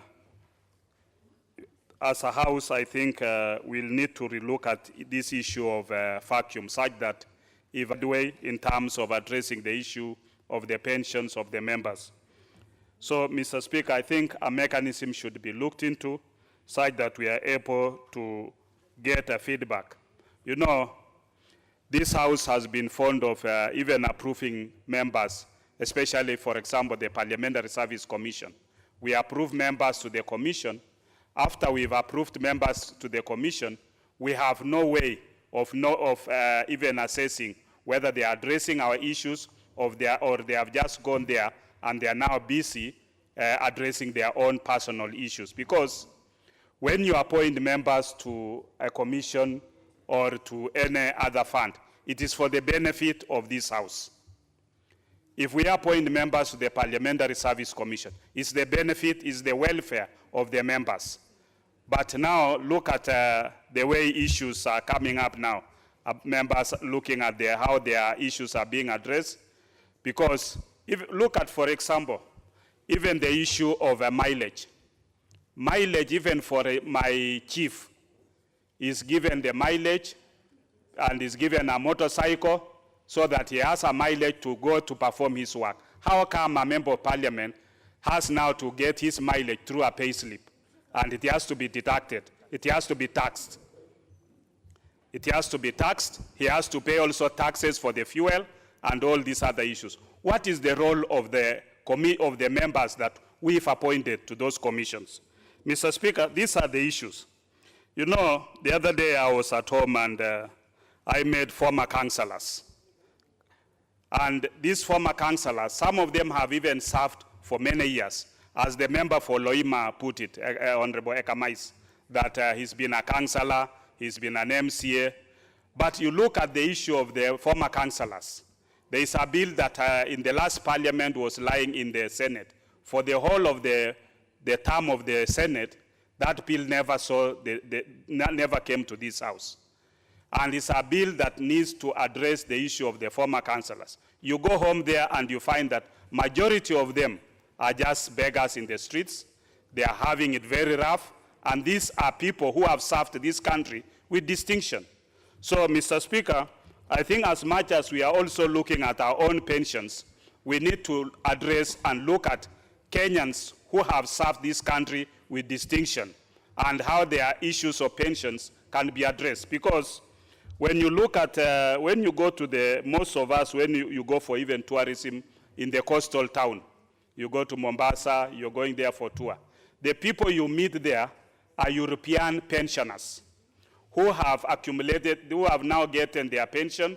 They are now going on tours with their old people, their old wives, and they are moving around to also enjoy what they saved during their time. But how many of our people can be able to afford that, can be able to go for that kind of tourism? So, Mr. Speaker, I think these are the issues that this House has to live with. This House has to be challenged, and we need to be able to address these issues. This is the House that sits down to appropriate funds to all the other executive arms of government. To be called a member of parliament is a noble job because you are representing your people. You are tackling issues that affect your people. You are representing the people who cannot talk by themselves. You legislate, you do laws here that can govern this country. It's a good job. Also, you do oversight to make sure that the money of the public is being used very well. But, Honorable Speaker, when you leave this House, that honorable name becomes a curse in your life.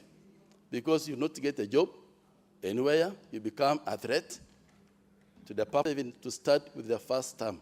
Because you spent a lot, even by 5 years, you cannot get back the money that you have used during the campaign. Honorable Speaker, members' welfare after leaving this August House, some of them die for lacking medical cover. So as we think about pension, we want also to challenge the Parliamentary Service Commission to make sure that that scheme can be given to the members after they have left this honorable House. Honorable Speaker, we want to argue on a point that the pension that we are going, the amount that are deducted and contributed by the government on top. The salary that members are getting now, even at the end of the 10 years, the pension will be still below. Because after reduction and all that, Honorable Speaker, we get a peanut.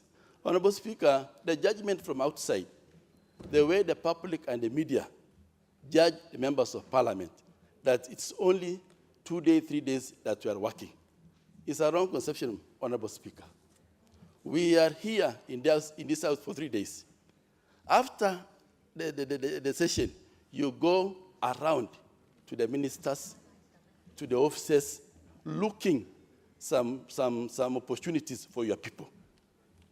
You go to the office, you sit, the queue that comes to see the honorable members, they need your services.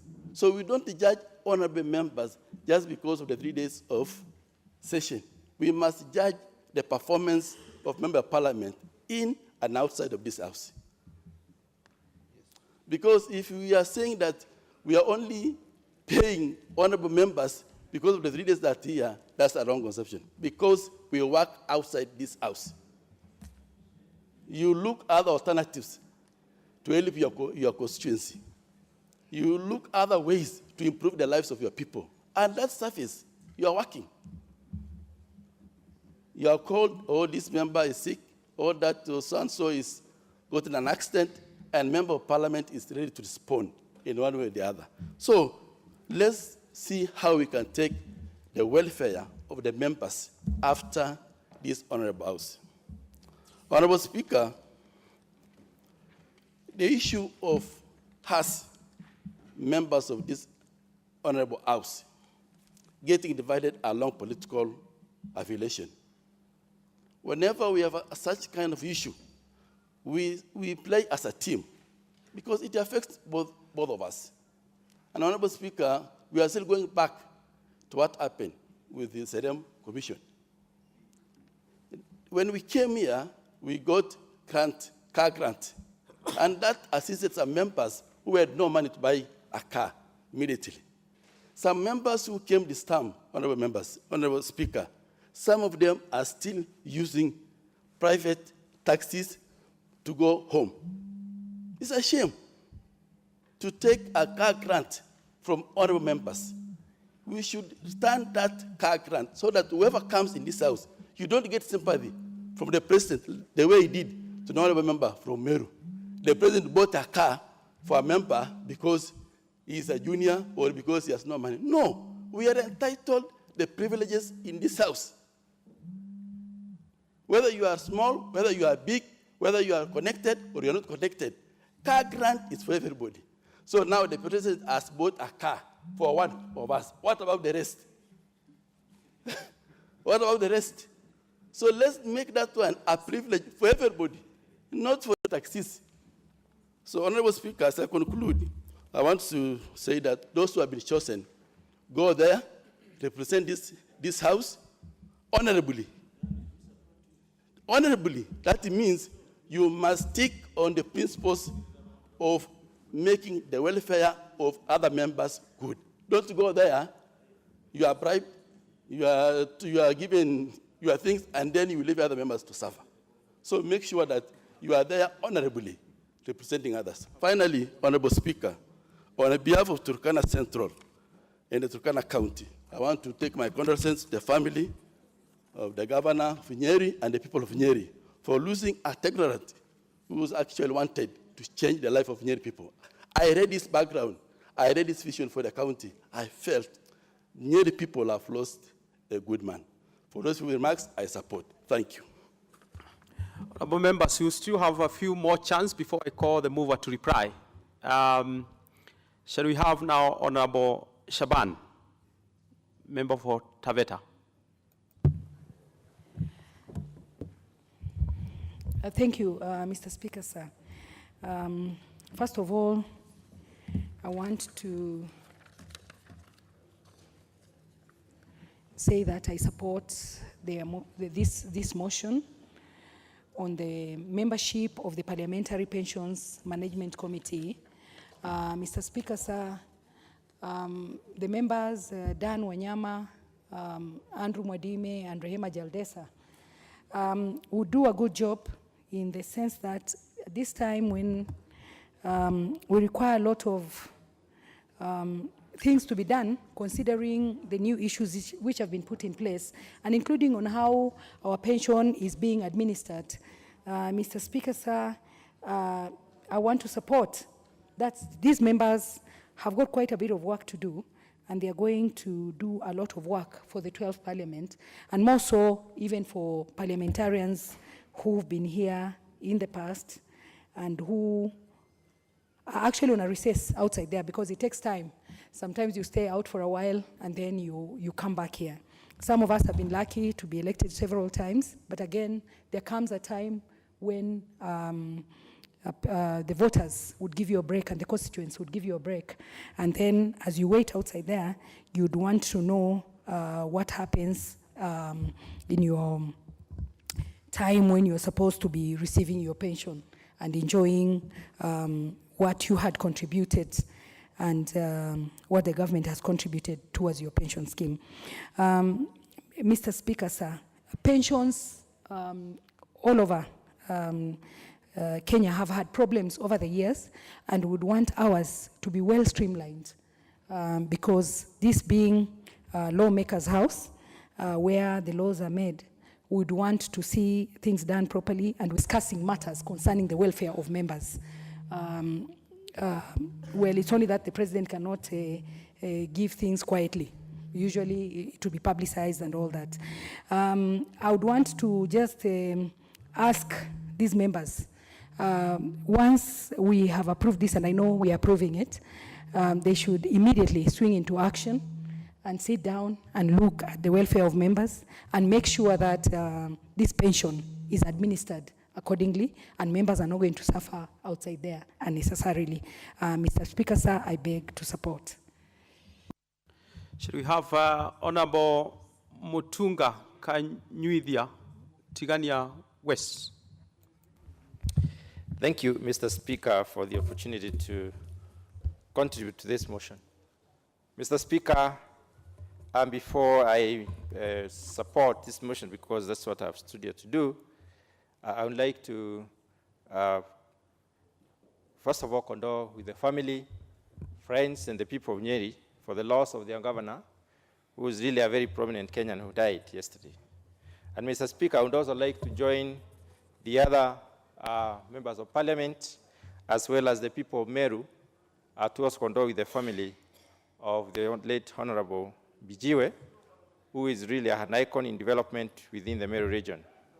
I would also like to take this opportunity, Mr. Speaker, to condole with my members of the Tigania West constituency who have lost their property, who have also lost lives due to the recent rains, the rains that are going on, and the flooding of the area.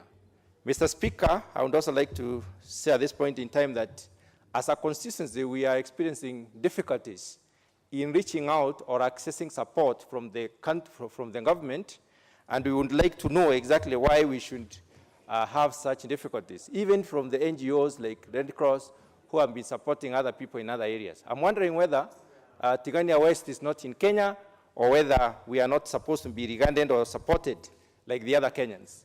Because 2 days ago, several families lost everything they had. We even had some people dying. And after reporting this matter up to now, Mr. Speaker, no action has been taken by the government. And would like to know exactly what, therefore, we should do if even within the government we are not getting the kind of support that we need. Mr. Speaker, I would also like to reiterate that what is happening in the social media is likely to break this country into pieces. Even if we have differences, Mr. Speaker, we should not be bringing out these differences to such an extent that we wish people death. It is very unfair for what happened yesterday and the kind of comments that were going on in the social media, and we would like this country to be held together, especially in due respect of humanity. Mr. Speaker, I support the motion in the sense that it is coming at a point in time when we all know who really a member of parliament is. In my own definition, Mr. Speaker, I'm a first time in this parliament. This is the first time I've been in this parliament, but I've been able to collect a few issues concerning who really a member of parliament is to the public. Mr. Speaker, I'm being a consultant, a renowned consultant in this country, working for many companies. And even payment, let me be very clear, even payment is an issue when you are a member of parliament for work you've done, especially if you've done that work when you're already in the House. Mr. Speaker, I think we need a committee of this House to destigmatize parliamentarians. I think parliamentarians are stigmatized in this country. First of all, you are not regarded as an equal professional when you go out there, and that is not right. So when it comes to this pension committee, irrespective of the names, Mr. Speaker, I believe they are equal to the task. What they need to do is being given the opportunity to do their work. I would also like us as a House, Mr. Speaker, to have an opportunity to interact with them. I do not know what mechanism we shall use, but there should be a mechanism that we should be able to use in order to interact with them once so often so that we can be able to inform them or guide them on what we need to be done. Mr. Speaker, I would also like the issue of pension to be taken seriously. Pensioners are mainly the senior citizens, and if you realize what happens to pensioners, they suffer a great deal. Some of the cases, and I would like to say most of the cases I'm dealing with from my constituency, are those cases that require intervention for the pensioners to be paid, especially the teachers. Mr. Speaker, I think we need an oversight committee within this House to be able to oversee what is happening in the management of the pension funds for the various other, interested parties out there. Mr. Speaker, I support the motion. Thank you. Giving up. You also, at a time when you had a very bad accident near my home area called Salga and lost several people there. So our prayers go to people like myself to exercise control and know where our political competition ends and humanity continues.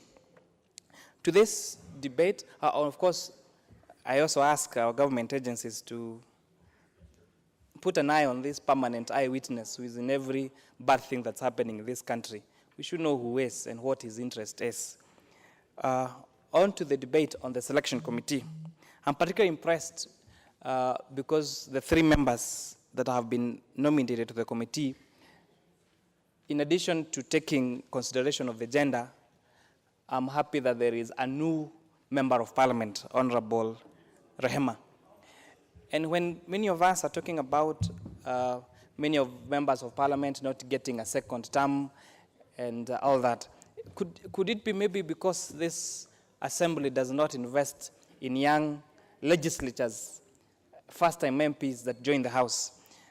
Because you will find when there are these appointments, of course, they're given, most of them have notice are given to those that have served probably 1 or more term.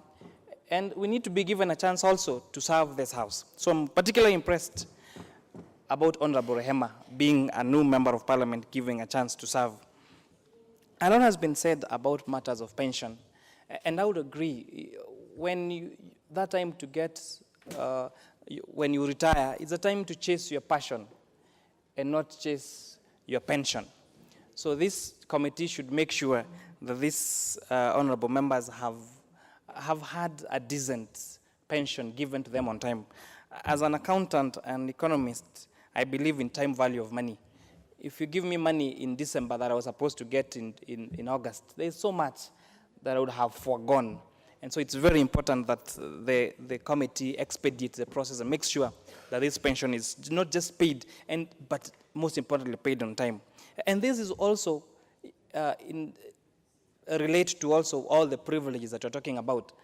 If something is forthcoming, let it come early enough, because it might come too late. I don't want to say more than that, but what is supposed to be given, let it be given on time, because again, time value of money is very crucial.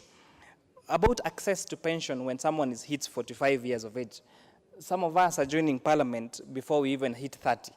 So if you tell us that we are only going to access this money after 45 years, you are limiting a lot of investment that we could have made during this time. And especially, honorable member who was talking about my colleague, the young MP, was given a motor vehicle. You know, when you talk about everything, if you're talking about priority in terms of speaking of those who have served here before, if you're talking about privileges when being awarded offices, about those who have served longer, why not consider this young man who doesn't have a car and he gets a vehicle now, you know? It should not be when you want privileges on the other side, we look at you, but it is us asking for something. You start being discriminative. Last but not least, as a house, we are mandated to make laws and to serve this country. And I hope that every appointment that anyone gets, they use it to the glory of God and for the better of our country. Thank you very much, Mr. Speaker, sir, and I beg to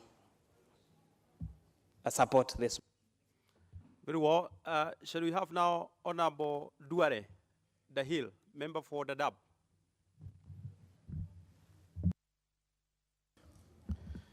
And thank you very much, Honorable Speaker, for giving me a chance to contribute to this motion.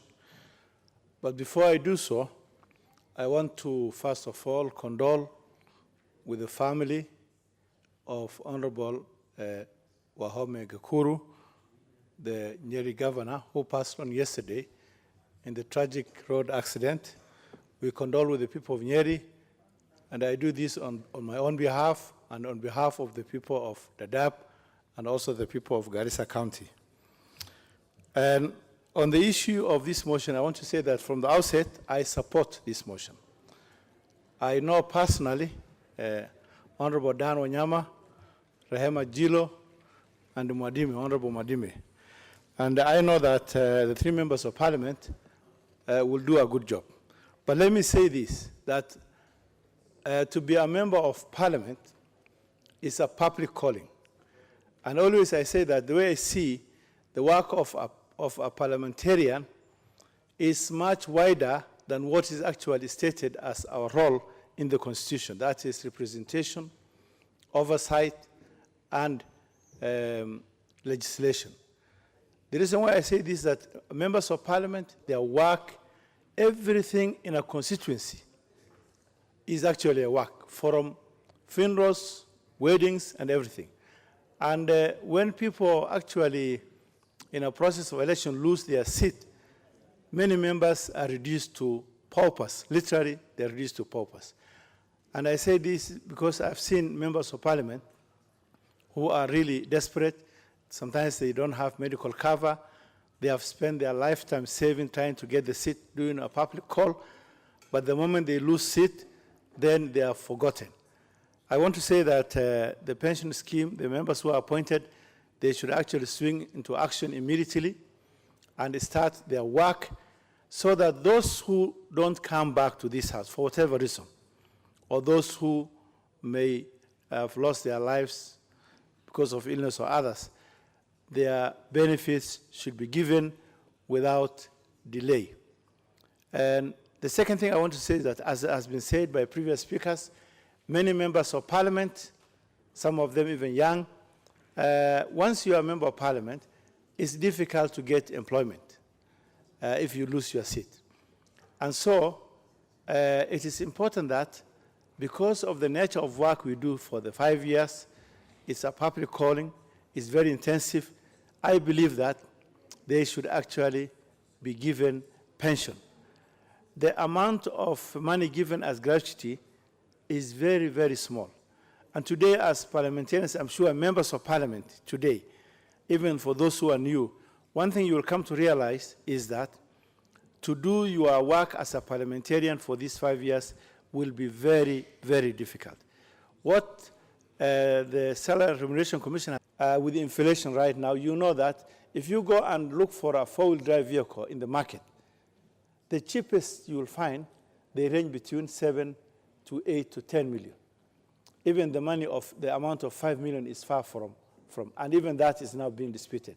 Sometimes I wonder, even though we are called the honorable members, and we are supposed to be the bosses of the civil servants have a much better deal. A permanent secretary, a cabinet secretary, will have a fleet of vehicles fueled, driven by, yet parliamentarians have been getting the best you can buy is a second-hand vehicle, which actually will not. So what we are saying is that in the course of serving as a parliamentarian, members of parliament don't make a saving. And as I said, the public expects you to do everything for them. And many people, when they lose their seat, they become paupers. So I will say, my take is that the members who have been appointed to this committee should actually take up this job to come up with a plan to have pension for all members of parliament, to also see how the gratuity can be increased to something reasonable that can actually make somebody do some meaningful thing after parliament. I think with those many remarks, I say thank you very much. Before I do so, let me appreciate the interest that this motion has had this morning. It just shows that we are all aware of the challenges that MPs face when they leave this house, and the need for us to cushion them as required by law. No doubt that the interest this motion has had this morning should show these particular members that it's not just an easy job they're getting into. It's something that is of interest to all of us, and we'd want that we set the pace and we set standards that befit all other pension schemes in the country. With those few remarks, I beg to move.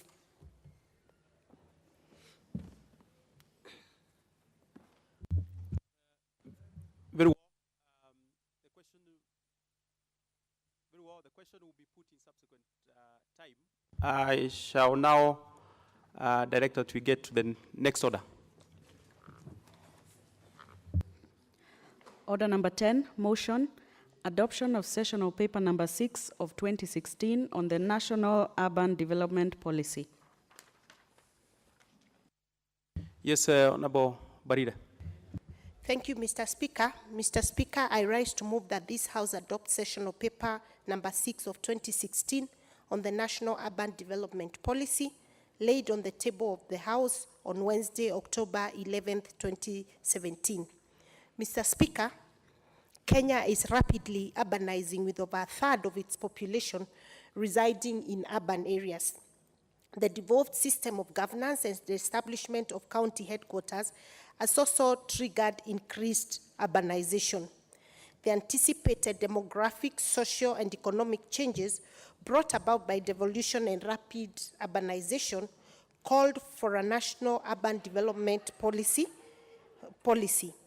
The high rates of urbanization in the country has a profound impact on the way people live, work, socialize, and do business, and continues to exert pressure on government to meet the needs of growing urban populations. Several initiatives have indicated that managing urban development is a national priority. Some of the challenges, Mr. Speaker, facing urban areas include inadequate infrastructure and services, poor housing, environmental degradation, high rates of unemployment, increasing prevalence of urban poverty and inequality. Mr. Speaker, with those challenges, it's important that we begin to look for ways of facing those challenges and mitigating them, because we know that urban areas contribute to a great extent to the growth of our economy. Despite those challenges, we know that urban areas continue to play a critical role in national development and contribute about 70% of the gross domestic product, GDP. It is therefore important to harness the potential of urbanization as a vehicle for economic development while addressing the challenges in urban centers as highlighted in the Kenya Vision 2030. Mr. Speaker, the overall goal of the National Urban Development Policy, NUDP, is to guide urbanization by providing a framework for sustainable urban development in Kenya. The country aspires to have secure, well-governed, competitive, and sustainable urban areas that contribute to the realization of the broader national development goals articulated in the Constitution and the Kenya Vision 2030. Article 166(1) allows the state to regulate for, among other purposes, land use planning. The specific objectives of the policy includes: 1, promoting effective governance and management of urban areas, building efficient financial management systems in urban areas, creating systems for vibrant economic growth and development in urban areas, mainstreaming spatial planning to drive sustainable equity in access to resources and opportunities, efficiency in resource use and service provision, socio-economic and environmental sustainability, inclusivity, that is cities and urban areas that cater for all segments of urban residents, including marginalized and vulnerable groups, good governance, connectivity, that is urban areas that have synergy between county, national, and global urban systems, and livability of urban areas so that they have good infrastructure and services that secure, clean, and green. In conclusion, Mr. Speaker, Kenya's urbanization is dominated by 5 largest urban areas, that is Nairobi, Mombasa, Kisumu, Nakuru, and Eldoret. Despite the fact that the above 5 urban centers account for the bulk of urban population and around 70% of GDP, raising the country's productivity, concentration of economies, increasing household welfare through social mobility and human development, it is secondary towns that are growing more rapidly and need the need for urgent intervention, hence the need for the National Urban Development Policy. The National Urban Development Policy will harness the potential benefits of urbanization and mitigate its negative consequences. Mr. Speaker, in this regard, I request that this House adopt sessional paper number 6 of 2016 on the National Urban Development Policy. I beg to move, and may I now call upon the Honorable Mauka Maore to second this motion.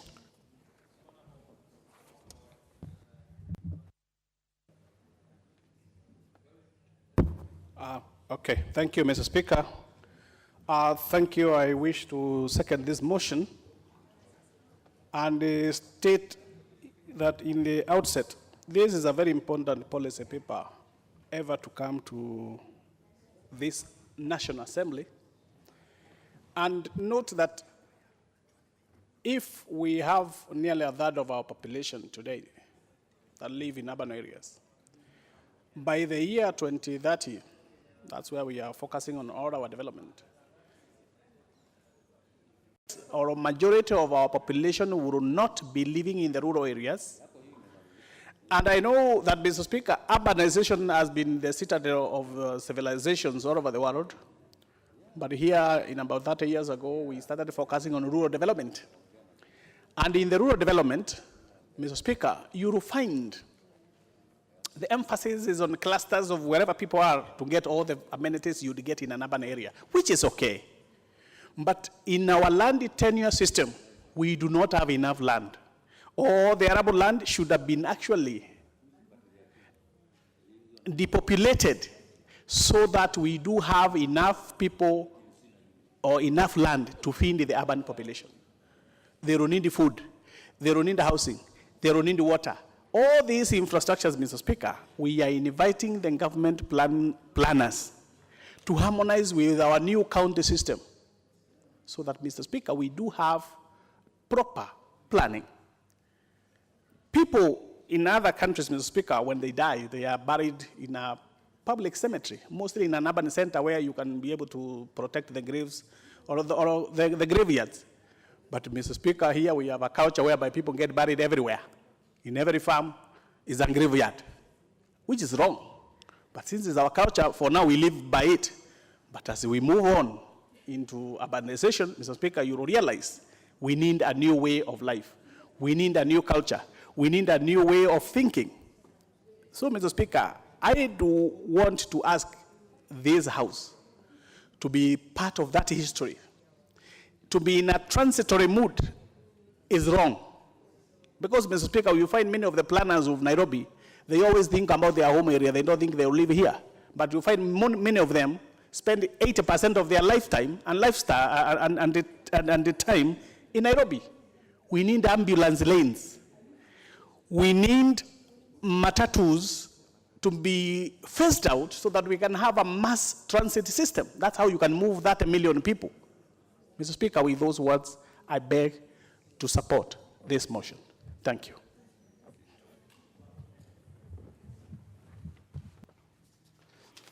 Very well. Order, honorable member. Order, honorable member. Honorable members, I'll propose a question, which is that this House adopts sessional paper number 6 of 2016 on the National Urban Development Policy, read on the table of the House on Wednesday, October 11th, 2017.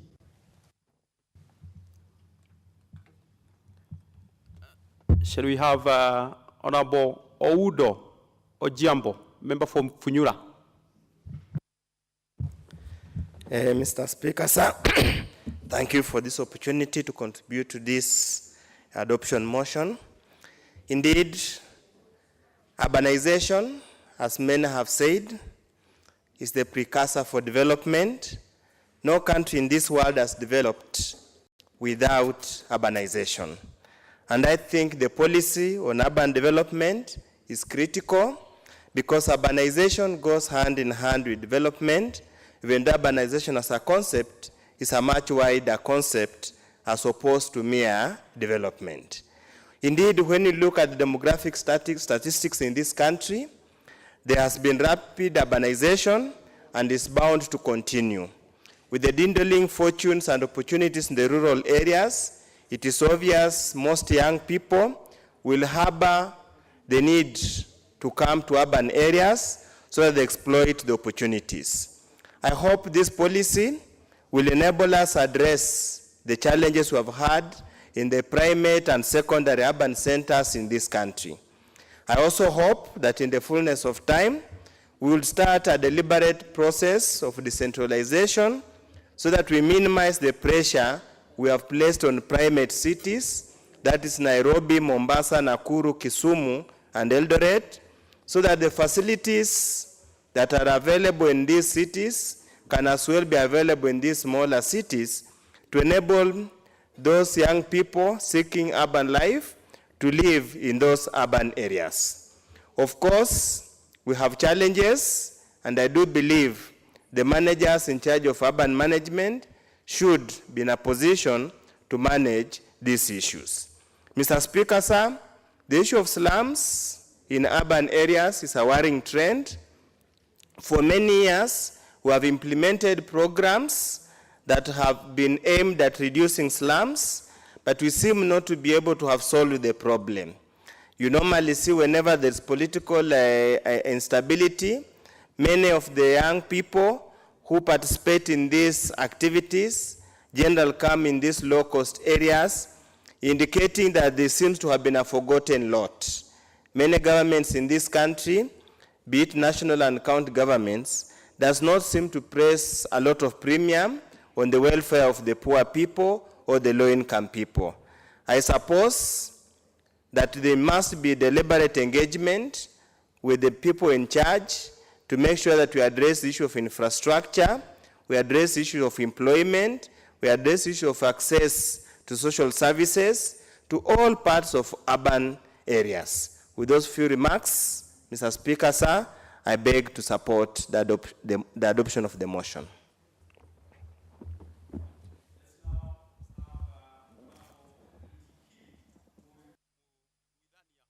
For Bori. Thank you, Mr. Speaker. This motion before us is very critical to the way forward.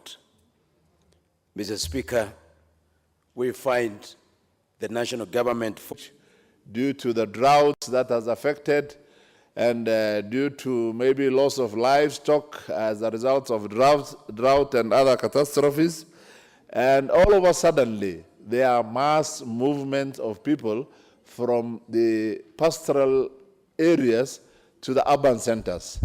And unless proper planning of urbanization is done, unless these people who have been used to pastoral lives are guided and shown how to survive within the pastoral within the urban setup, then that may lead to other disasters such as poor planning, such as a lot of waste and poor waste management.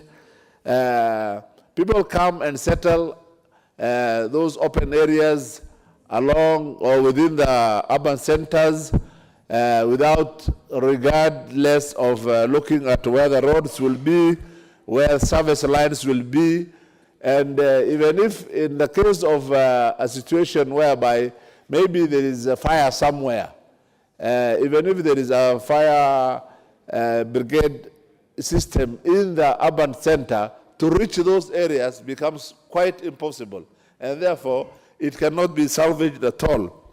In some areas, as people come and drop out of the pastoralism and come to the urban centers, they come and settle the way they used to settle, like the Boma in the bush there. And therefore, you see plots which are, some of them are rectangular, others are triangular, others are square, and all sorts of funny shapes. And without having proper urban planning, without having systems in place, then this may end up in becoming some serious disaster later in life. Therefore, with proper planning, we need somewhere where our children can be playing. Playing grounds for children is very important. When we are raising children and we are just putting them in the concrete places, like as if they are in cell, those children will grow up as very dangerous citizens of this country. But when you expose them, give them a piece of land where the children can play, children of the neighborhood can come. The member for Chepalungu.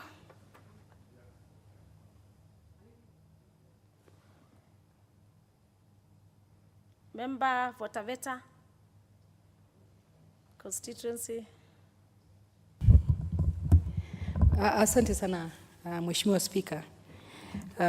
Hakuna jambo la muhimu kama kuwa na mipangilio ya kikamilifu kuhakikisha kuwa nchi yetu, miji yetu inapangwa kisawasawa. Na haswa katika hali ya mambo ya ujenzi wa nyumba za kuishi, nyumba za kufanyia shughuli za kibiashara. Mheshimiwa Spika, ninaunga mkono hoja hii ya ruwaza ya serikali ya Kenya ya kuhakikisha kuwa mipangilio hiyo inafanywa kisawasawa. Mheshimiwa Spika, mji wa Nairobi, Mombasa, Kisumu, Eldoret ni miji ambayo imepitwa katika mipangilio yao kwa sababu ya idadi ya watu wale ambao wameongezeka kwenye miji hiyo. Kwa hivyo kuna umuhimu kuwa miji mingine pia iweze kupangwa kikamilifu ili iweze kubeba ipunguze idadi kubwa zinazokwenda kwenye miji hiyo minne. Mheshimiwa Spika, Kenya hii huwezi kusema utafanya mipangilio kama swala la ardhi halitakuwa limetatuliwa. Miji mingi hata wakitaka kuwa na mipangilio mizuri, tatizo kubwa lililoko ni ardhi ambayo imepeanwa kiholela holela. Mheshimiwa Spika, serikali ya Kenya inatumia pesa nyingi sana kununua ardhi kutoka kwa wale ambao walipatiwa ardhi hiyo kiholela, ili waweze kupanga mipangilio na hata kujenga sehemu ambazo zitatumika na umma, haswa ofisi ambazo zinazotumika na serikali kuu na hata serikali ya ugatuzi. Mheshimiwa Spika, kuna mambo ambayo serikali hii kupitia kwenye mipangilio yake inaweza kuipanga, na haswa swala la ardhi kulitatua kikamilifu, kwa sababu mipangilio bila ardhi haiwezekani kusonga mbele. Mheshimiwa Spika, serikali yetu haiwezi kuendelea kulipa pesa zile nyingi wanazozilipa ili kuweza kupata ardhi ya kutosha kuweza kufanya mipangilio hii. Hivyo basi mipangilio hii ni lazima, na hoja hii inavyopita ni kuwa tume inayosimamia masuala ya ardhi iweze kufanya kazi kwa ukaribu sana pamoja na serikali kuu, wizara ya ardhi pamoja na wizara ya mipangilio pamoja na wizara inayosimamia maendeleo katika maeneo ya mjini ili waweze kukubaliana kuwa serikali yetu inavyozidi kufanya kazi hizi na inavyozidi kupanga mipango hii itaweza kuendelea mbele namna gani kama swala la ardhi halitakuwa limetatuliwa. Mheshimiwa Spika, kwa hayo machache ninaunga mkono hoja hii. Naunga mkono.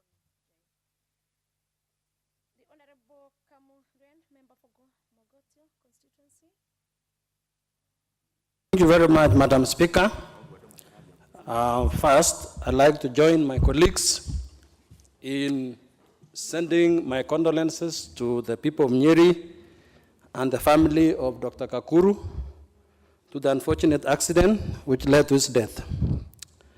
I'd like to beg to support this motion, Madam Speaker, on the National Urban Development Policy, which is a very important policy given the way the urban centers or towns are developing in Kenya.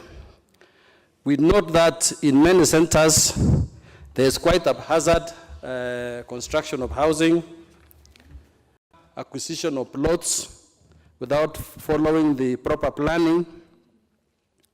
We also want to note that in this upcoming center, especially like in my constituency, Mogotio constituency, we are noting that the capital or the centers, the headquarters of the constituencies, the sub-counties, need several services. First and foremost is water and sanitation facilities, which requires to be put in place. And if there are no proper planning, then it becomes difficult to start putting these provisions in place. Especially the wastewater management is very crucial in these upcoming urban centers. Waste management is also another area in which needs to be planned properly. We note that currently in many of our cities, especially even the big cities, they are facing a major problem in terms of waste management, especially solid waste management. Most of the counties are not having a particular place to dispose of the solid waste. And as time goes by, even the younger cities, even the younger towns will also need to set aside land for this solid waste management. And if this is not properly planned, then we shall have the current problems which is facing Nairobi, facing Kisumu, and these other major towns, whereby they have been saddled with lots of solid waste, and they don't know where to dispose of. Here, secondly, in terms of the paving of roads, these new urban centers requires new roads to be paved. And I can say, like in our main town in Mogotio, that is Mogotio town, we are seeing that when these paving of towns come later, there's a lot of disturbances in businesses, there's a lot of open drainage, proper drainage is not in place. So it's proper to have a proper policy to guide in development of these centers.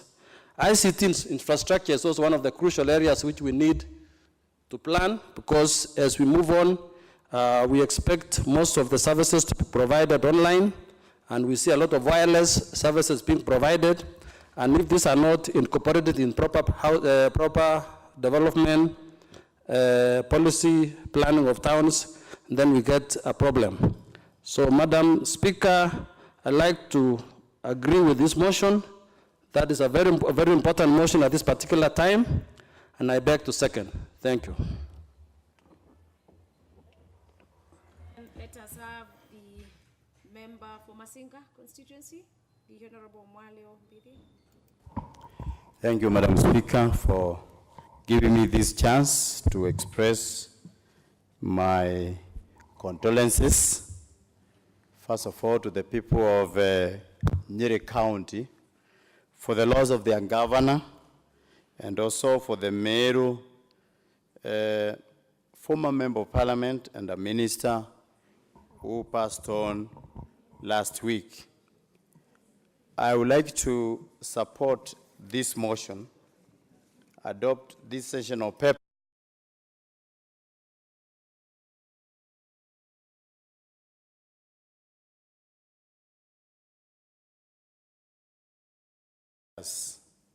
We need proper planning, because the old ones, like the ones that have grown in this city and other cities, they were poor planning. You will find that them that are in charge of the dishing out the plots, they dish even the road sides, and then the house is built on the road. You find that even when there is fire, the engines have nowhere to pass. The ambulance cannot pick those people who are sick, and therefore they are pathetic. And therefore we need a proper planning going forward, because this country should look like the other countries. If you go to the other countries of the world, you'll find there is a road between the plots whereby you can even drive through, go to your houses, go to the back of your house, and also the social roads that serves even the people that are not able to even to walk properly. What we need in this country is that as we plan that, we need also to plan for houses that are affordable for the low income, so that they can also be able to assess these houses. They can be able to rent them out or even to build for themselves. But this can only come if the planning is properly. What is very important, you will find that an MCA, then without minding what will the future hold for the people that are behind the houses that are in the front. And therefore, we need a proper planning going forward from now, so that we can be able to have a country that is properly planned, the urban centers. Because we will continue to have young men coming to the city, because this is where the factories have been built, this is where the jobs are found, and therefore these people will keep on trickling to these cities, and they will need somewhere to stay.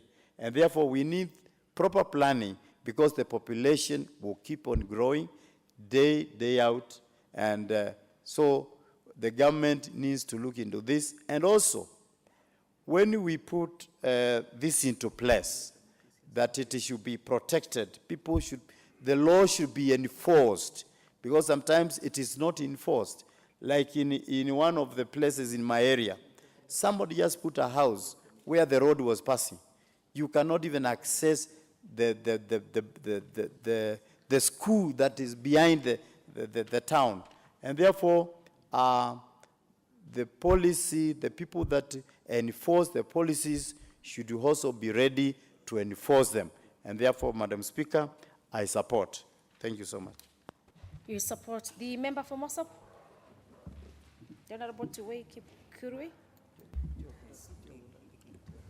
Thank you, Madam Speaker, sir. I want to add my voice on this very important sessional paper that is going to change the way we live, the way we conduct our affairs. This bill is supposed to have come before, and it should have been before the devolution. We all understand and we all know that the spirit of this nation is devolution, and every sector today through devolution is now geared towards urbanization. I come from a region where my sub-county headquarters has no planning. Investors may have wished to, but because of the challenge that we are trying to address today through this bill, I find that we are going to solve the problems that are for us and for the coming generation. As it has been discussed by my fellow members, the challenge I find here is the issue of land. Urban planning is very important, but those who have actually taken land from these very important centers are going to make it quite a challenge to the nation, and especially knowing very well that the amenities which had not been provided before, as a result of this urban planning, they will find Parliament or this country spending much resources in compensating those who took land through unfair means for prospection. The other issue that is very important for us is to look at how far are we planning our cities or our urban centers. Do we plan it for 10 years, or we plan cities on a cluster, or we plan it with an aim of expanding the center from the center to the rural areas? Like, for example, where we are today, if you plan Nairobi the way it is, it becomes a challenge. It is my suggestion also, while we are passing this bill, that we also start other cities that can take up the challenge that we have today, as it has been expressed by other members, that comes away from us. This is a challenge that I find that we need, through this bill, to sort out. In conclusion, I come from Mosop. The development of Mosop is now taking a greater part of it. We have expansion of roads. We have our headquarters, that is Kabiyet, which is poorly planned. We have Kaiboi, which is now a technical training center. We have to have planning, and the planning is to be done on people's land.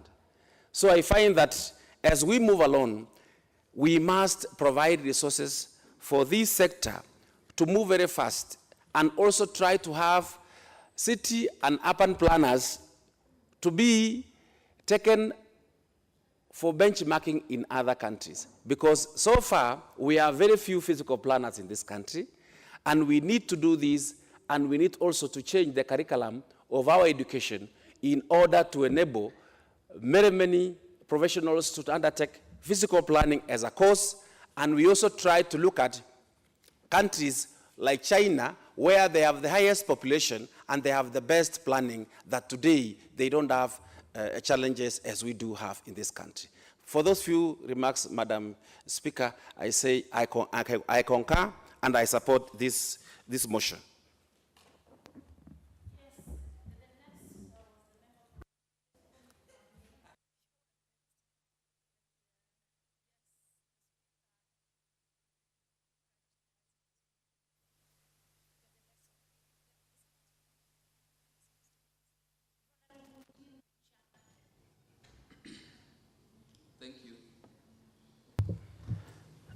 Thank you, Madam Speaker, for giving me the opportunity to contribute to this motion. But I would like to, first of all, request you to allow me to pass my condolences and those of the people of the constituency of Runyenjes to the great people of Nyeri who have lost their governor. I know it is a very difficult time for them as a county, and also a more difficult time for the family. And so I wish to assure them that we are with them in our prayers and in our thoughts. Coming back to the motion that is before us today, it is common knowledge that the population in our urban centers continues to grow every day. The number of people going to the urban centers looking for jobs has continued to increase over time. And so it is very important for us as a country to have a policy that will guide the planning of our urban centers. Because if you go around many urban centers in this country, you realize that there is poor planning in the majority of them. And that is why you will witness that services or service delivery to the residents in these urban centers has become very difficult. And also, as you have witnessed in many centers, including Nairobi, Nakuru, Eldoret, and even Mombasa, we have traffic jams that never come to an end. And looking at them, you realize that we lose a lot of time as we get to our workplaces and as we carry out our daily activities. So the adoption of this motion will help this country to plan better and achieve development. There is a very clear relationship between good planning and development, where we have urban centers that are poorly planned, we do not realize development. As we all know, the essence of devolution was to ensure that we have development at the very low level, at the grassroots level.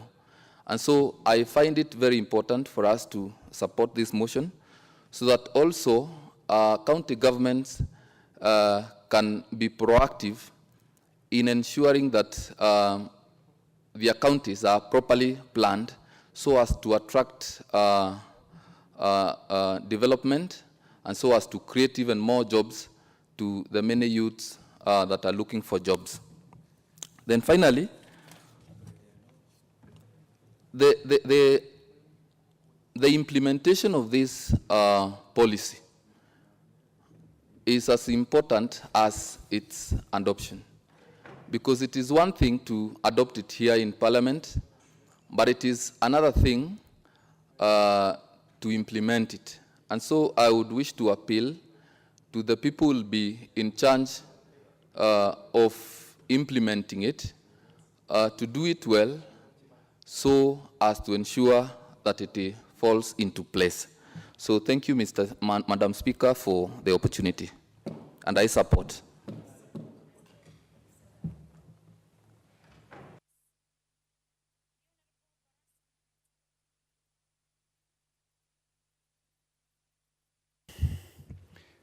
Thank you, Madam Speaker, for giving me this opportunity. Let me first begin by conveying my sympathy message to the people of Nyeri who lost their governor, and that I want to assure them that the people of Kimilili constituency will stand with them during these trying moments, owing to the fact that the late Gakuru was in my constituency on 21st October of this month when we were drumming up support for the Honorable His Excellency Uhuru Kenyatta. Madam Speaker, I rise to support this motion because in everything, planning is very important. Even as you wake up in the morning, you plan what you are going to do, how you will do them. And any institution that doesn't plan, I dare say that it shoots itself in the foot. It's therefore very important that even our town, we must plan on how to do them. Most of the disasters that have happened in this country, the root cause is because of poor planning. So planning, you'll be able to oversee the risks, and the only way you can mitigate them is through proper planning. And this is a very important policy, Madam Speaker, and not just supporting it, but I may say it's long overdue, and I rise to support Madam Speaker. Thank you very much.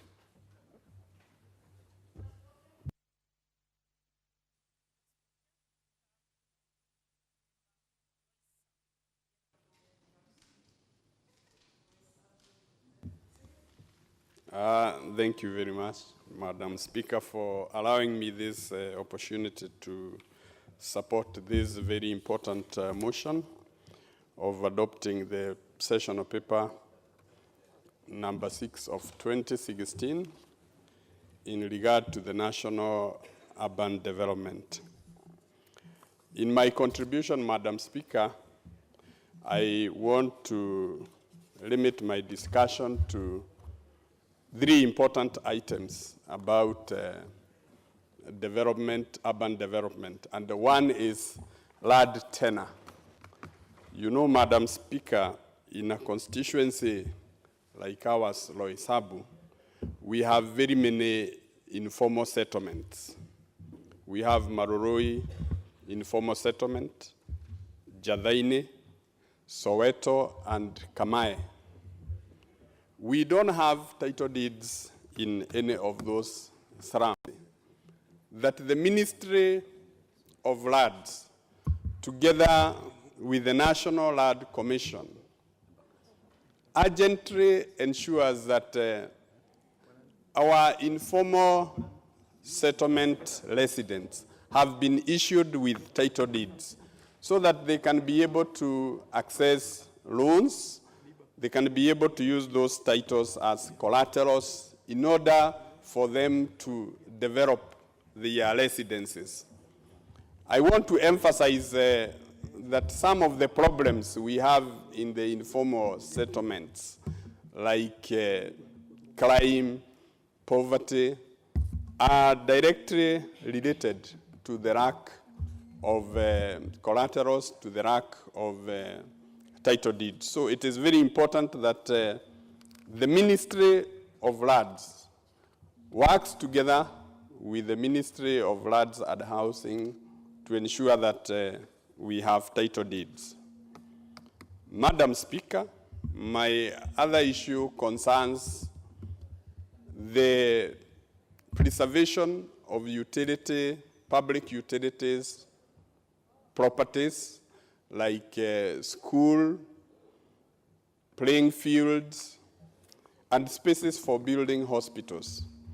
You realize that most of the public utilities that were set aside in the entire of Nairobi shortly after independence and in the first 2 administrations, most of those public utilities have been grabbed, right from Gekoba, Mwariro, Grogon, and these problems have not spared my constituency. Madam Speaker, the establishment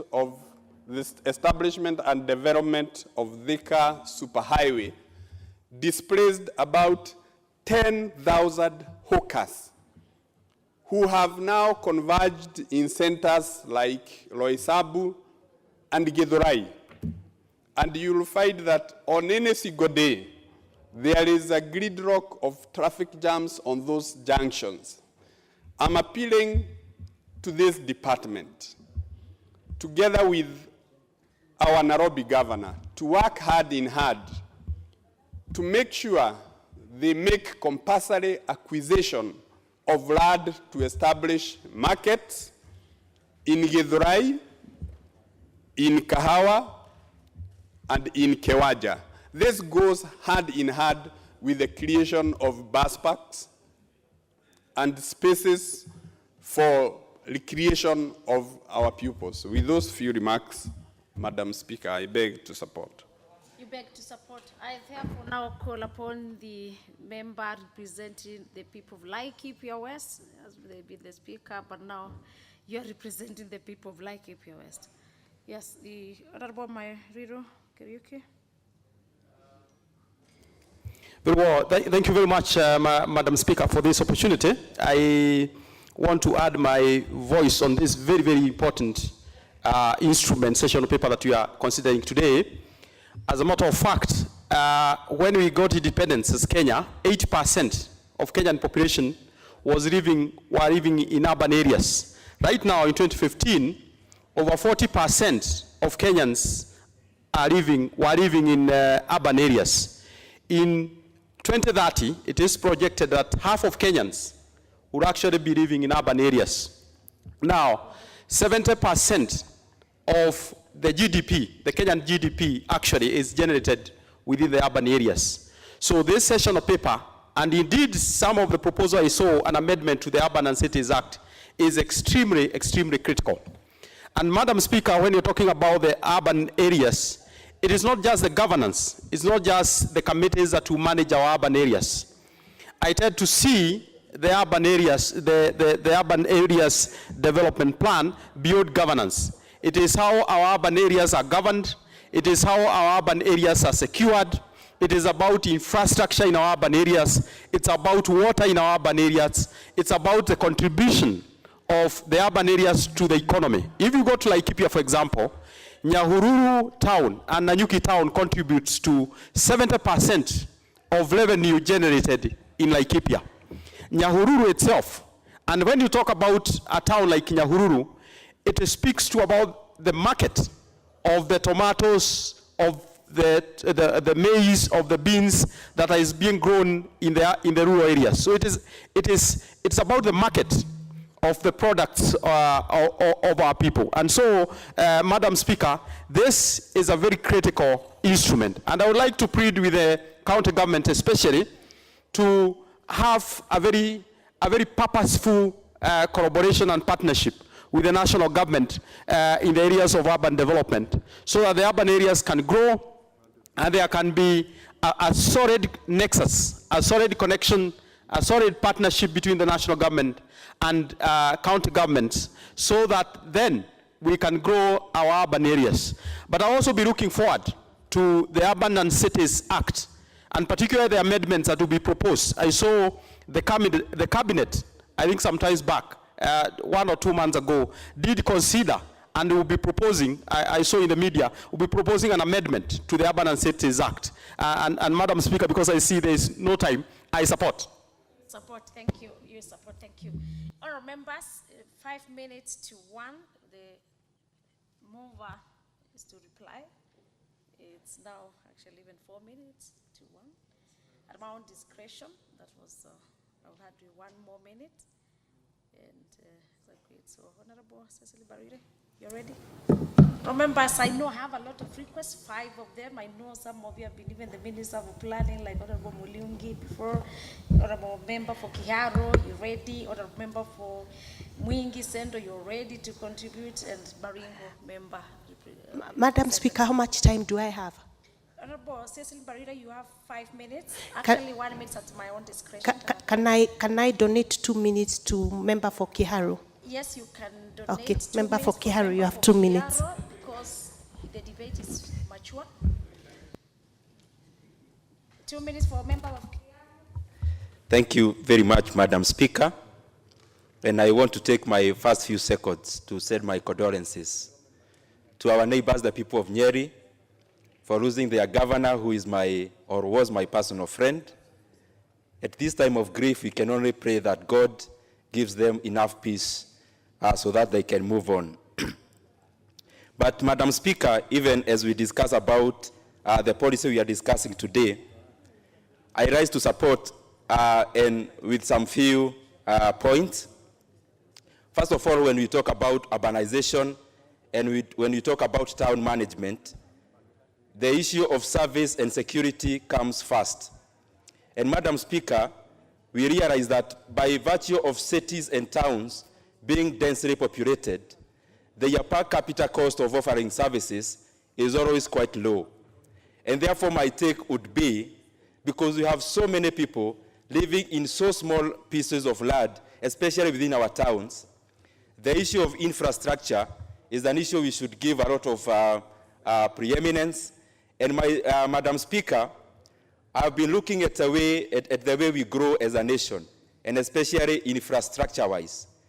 And I always think, because much of our economy and much of our GDP and output is actually from the urban areas, and specifically Nairobi, I always tend to think that we always undermine our cities, especially when we are giving them resources for infrastructural development. And therefore, Madam Speaker, as I wind up, I tend to think that we need to give more resources for our roads, for the other infrastructural development, so that our cities and our towns can reflect the number of people who live there.